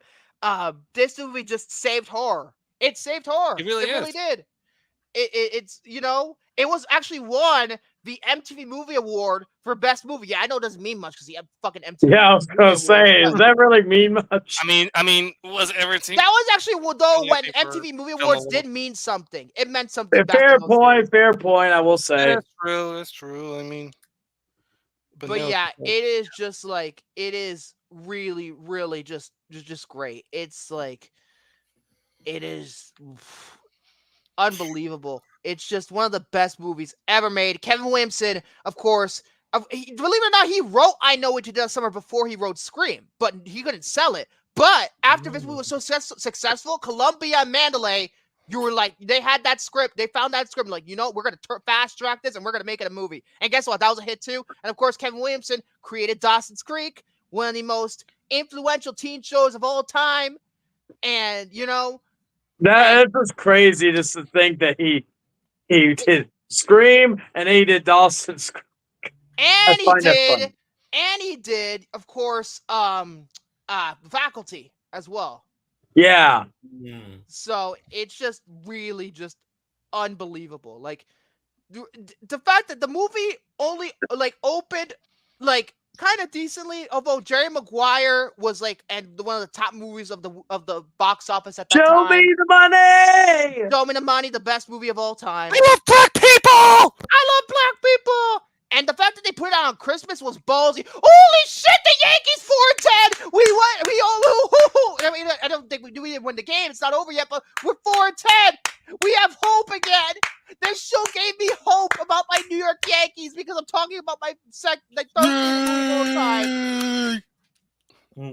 And by the way, apparently Mark Irwin, the DP, he had a lot of trouble shooting the movie, and 3 weeks before production ended, he was fired. And then they had to get Peter Deming to be the new DP. That's why you see on the credits it's an additional director of photography. That's why. And Peter Deming shot pretty much up until about he shot Scream 2, Scream 3, and Scream 4. So he stuck around. And of course, Scream 2 cinematography is just insane in Scream 2. Much more vibrant and saturated, especially if you have the 4K. You notice how it's more saturated in color compared to the first movie. Because you know, the first Scream, they didn't know they was working on a lower budget. Scream 2 had like a bigger budget, way bigger budget. So, but yeah, this movie just means so much to me. I could go on and on. I feel like maybe I didn't even do the movie justice because I'm talking too much random shit. But like, but a vote to I have to rectify that for Scream 2 because we're gonna fucking do it. No doubt about we're gonna do all the sequels. Fuck it, I'm gonna put it on the wheel now. Even though we're not spinning tonight, I'm gonna put it on the wheel so I won't forget. What movie are we doing next week for the big episode? Godzilla -1. What the fuck? What the? Now I got five. Wait, is it on Netflix? Yeah, that's It is on Netflix. It is on Netflix. Okay. Then I want. Yeah. Okay. All right then. Yeah, good. And watch the fucking subtitle version. Do not watch the dub, please, because apparently the Netflix dub is fucking abysmal. Apparently. Okay, let me see. But yeah, you have to go to like default because when you go to the settings on Netflix, you have to hit the Japanese audio, and then you can't hit English with subtitles because that's the dub subtitles. You have to just hit the one that says only English, not English with subtitles, because apparently the translation's really bad and they misinterpret certain dialogue choices made. So just to be sure. But I'm not even done with the fucking topic yet. I'm not talking about the review. I think I'm trying to get like everything done here. It's so hard. Like I like Sydney's dad, even though he's barely in the movie. I like her dad. You know, I love the ending to the movie with the oneer with the house. Well, it's not a oneer, it's just an established. Although the Scream 2's final shot is just one of the best final shots in fucking movie history. We'll get to that when we get to that. But this movie is just one of my favorite movies of all time. And I will say this too. This is the most fun of the Scream movies. What do I mean by that? This is the one that takes itself less seriously. Who put Yankees Suck on here? Is David here? Is David here? Is he accepting this Scream? Is David here? Who's invading this freaking panel? Who? Make Who? yourself known, David. Who? Why am I David sounding like did message. David did message me a little while ago about what to do after the popcorn panel, and I told him, "Motherfucker, I ain't doing Late Night with the Devil because one, I don't feel like streaming on camera. Second, like my girl has kind of become the de facto co-host for my show, so you know she's all that. So like, fuck yeah. Anyway." By the way, Hunter Hughes says something. By the way, I was the one that put Yankees Suck just because I thought it'd be funny. Hunter Hughes said something like you're mean. he was making it like a South Park joke. You're mean. You're just so mean. I was like, when I saw you say Yankees, I was like, David's gotta have Yankees Suck somewhere. I was like, oh, there it goes. And I was like, wait, how long is it gonna take for someone to see the Yankees Suck sign? Yeah, but the fuck. I don't hate the Yankees. I just did that. Just That's to be a right. dick. Kevin Smith was in Scream 3 Right. with Jason Mewes, Jay and Silent Bob. That's another reason why I love it, because I love the Kevin Smith movies to death. I love the View Askew universe. So them being in Jay and Silent Bob being in Scream 3, of course, that's always like, I love that. I love that. And also the Carrie Fisher cameo was great. Oh, that was great. And she was also in Jay and Silent Bob Strike Back. So I think they were in the movie to pretty much get Jay and Silent Bob Strike Back made at Dimension, because it was a Dimension movie compared to the other ones who were at Miramax. Well, Dogma was Lionsgate because anyway, story for another time. This movie is just means so much to me, and it's the most fun Scream movies. Why do I say that? It's because this is the one that takes itself the least seriously. From the sequels onwards, it got darker and darker and darker, which I think was appropriate, especially Scream 2. But like, it's the most fun. It's the most rewatchable. Although I rewatch Scream 2 often. But this is just a pure masterpiece, and Lance Hendrickson, he was the studio head in Scream 3. Forgot about that. And Patrick Warburton was in Scream 3 as well. Yeah. This movie I think this is the first time since Jerry Maguire where I've given this rating. It's obviously, since it's my third favorite film of all time, it lands in elite class. That is very rare.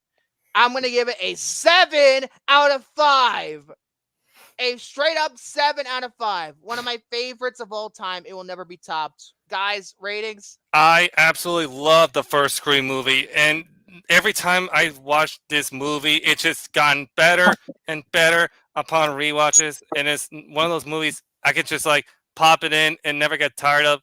Quote every single fucking famous quote you can ever imagine, and this is a movie that just really seals the deal in terms of introducing the meta horror commentary in there. And I have no hesitation in giving this a 6 out of 5. Jared?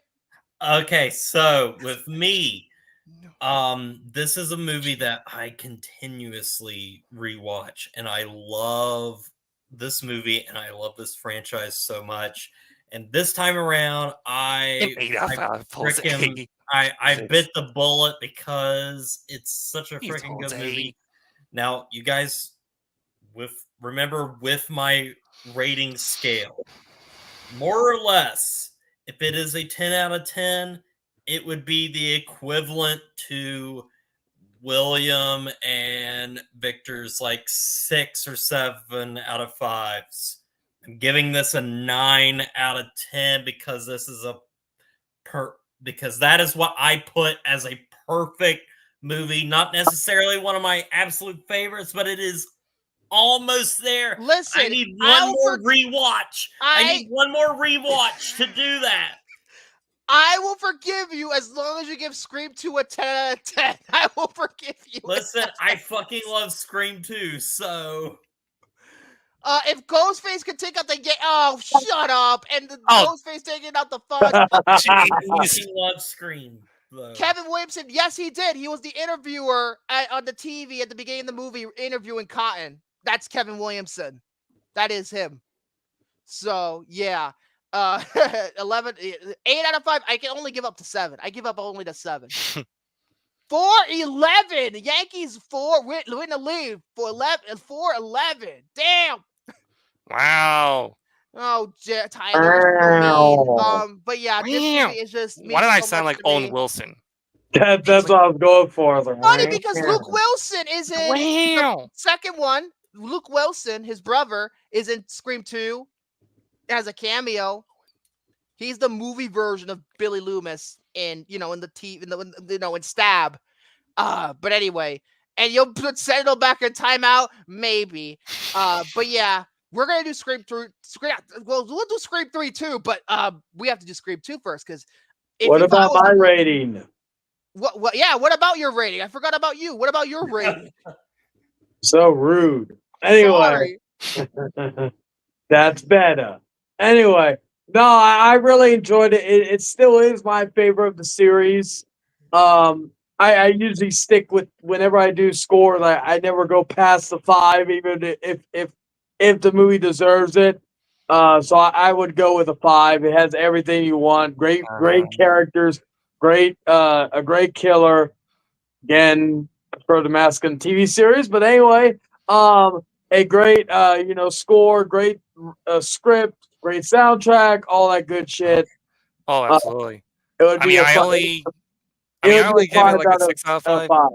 I only give it 6 out of 5 too because of like this one viewing just really hit me. Much harder. We're not jumping straight to 5 just because it's called Scream. I will always maintain it should have never been called just Scream. It should have been called Scream 5. There's a reason why they went back and made 6 instead of Scream 6, Scream 2. Oh my God, Tyler, you're just about as bad as Jory when we want to start off with Scream 6. It is a lightning in the bottom movie because Miramax and Dimension, they didn't think it was going to do all that well. That's why they put it on Christmas as counter programming. But this was one of the highest grossing films of the year. It was a global phenomenon. It saved horror. You really did. But 6 out of 5. But simply put, guys, if you have not seen this movie, what the fuck are you doing? What asshole? are you doing? I mean, yeah. Exactly. What are you doing? Watch it right now. Required viewing for like any horror person. No, this is not required. This is more than required viewing. This is like top 5 movies you must see before you die. I know it's the 101 movies you must see before you die, but you know what I mean. Oh my God, my cat is very hungry. He came up and he is angry. Luckily we're done. Luckily we're done because I don't have to spin the wheel. Luckily we're done because we don't have to spin the wheel tonight because you're going to do Godzilla -1, which by the way. Godzilla -1. Don't be Jared. Is this your first time going to be watching -1? Yes. Mine too. This is gonna be fun. This is one of the I'm already ruining it now, but like this is my choice for the best film of last year. It really is. It's a full-blown masterpiece.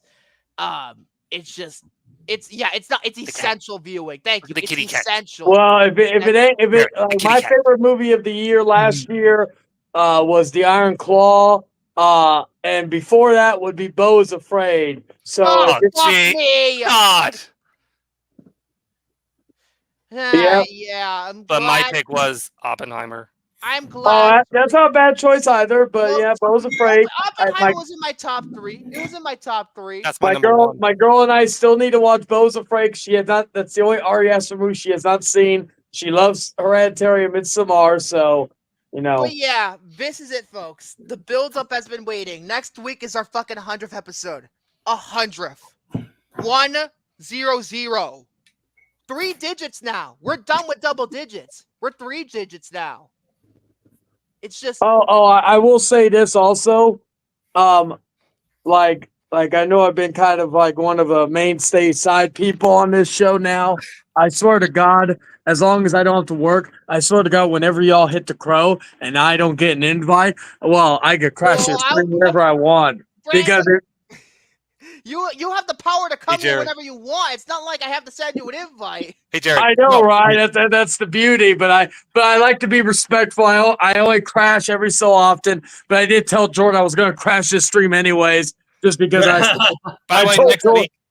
By the way, next week next week it will not be just be episode 100. It'll be Flicks with the Dicks episode 100 2.0. Oh, gee. Well, here's the thing. I'm not planning on ending it, but Wait. Can we show our dicks next week? no, don't do that. We'll get flagged. Damn. We'll get flagged. Then how is it Flicks with Dicks? We're gonna. I mean, our show's not dicks. Our show's Well, not I'm a dicks. dick, so I can't show I mean, my dick. I next am week? a dick sometimes, but like let me see. Hunter said something about making a South Park reference earlier in the chat. Oh yeah, they killed Kenny before Trey and Matt did it. Oh Jesus! Oh my gosh, my third eye was blind. Oh my third eye. Oh, your third eye blind. Oh, great band. Great brand. Third eye blind. Across the Spider-Verse, Jose? That's another good choice. I can't argue with that. Nick! Shane should join Wedding Crasher stream. Oh wait, I misread that. She should join Vince Vaughn for Stream Crashers. I almost said Wedding Crashers because that's. See, this is why Brandon and Jordan don't give me power to their respective channels because they wouldn't hear the end of it. I'd be crashing fucking Brandon's football. Wedding Crashers for the record. Oh, how dare you! I would crash Brandon's stream when he's talking about football, and I'd be like, Brandon, I thought we were here to talk about balls. Oh, okay. Well, anyway, I'll see you next week. Hopefully next week you're talking about balls. I'm already signing off as it is. We'll see you all next week for episode 100 because it's going to be a fucking big one. Chain will be here. Hopefully Jordy's internet issues get fucking worked out. Oh, I hope so. Godzilla -1. Hopefully it's going to be the biggest show we've ever done up to this point. And I need for Coppola to drop Megalopolis on VOD so I can do a fucking rant on it, possibly for episode 100 because that would be funny to do. But I don't think it's going to happen because Coppola's stingy. But anyway, until next time, good night, everybody. And bye. Giant penis monster. That's right. Yeah, that's what I wanted to end with.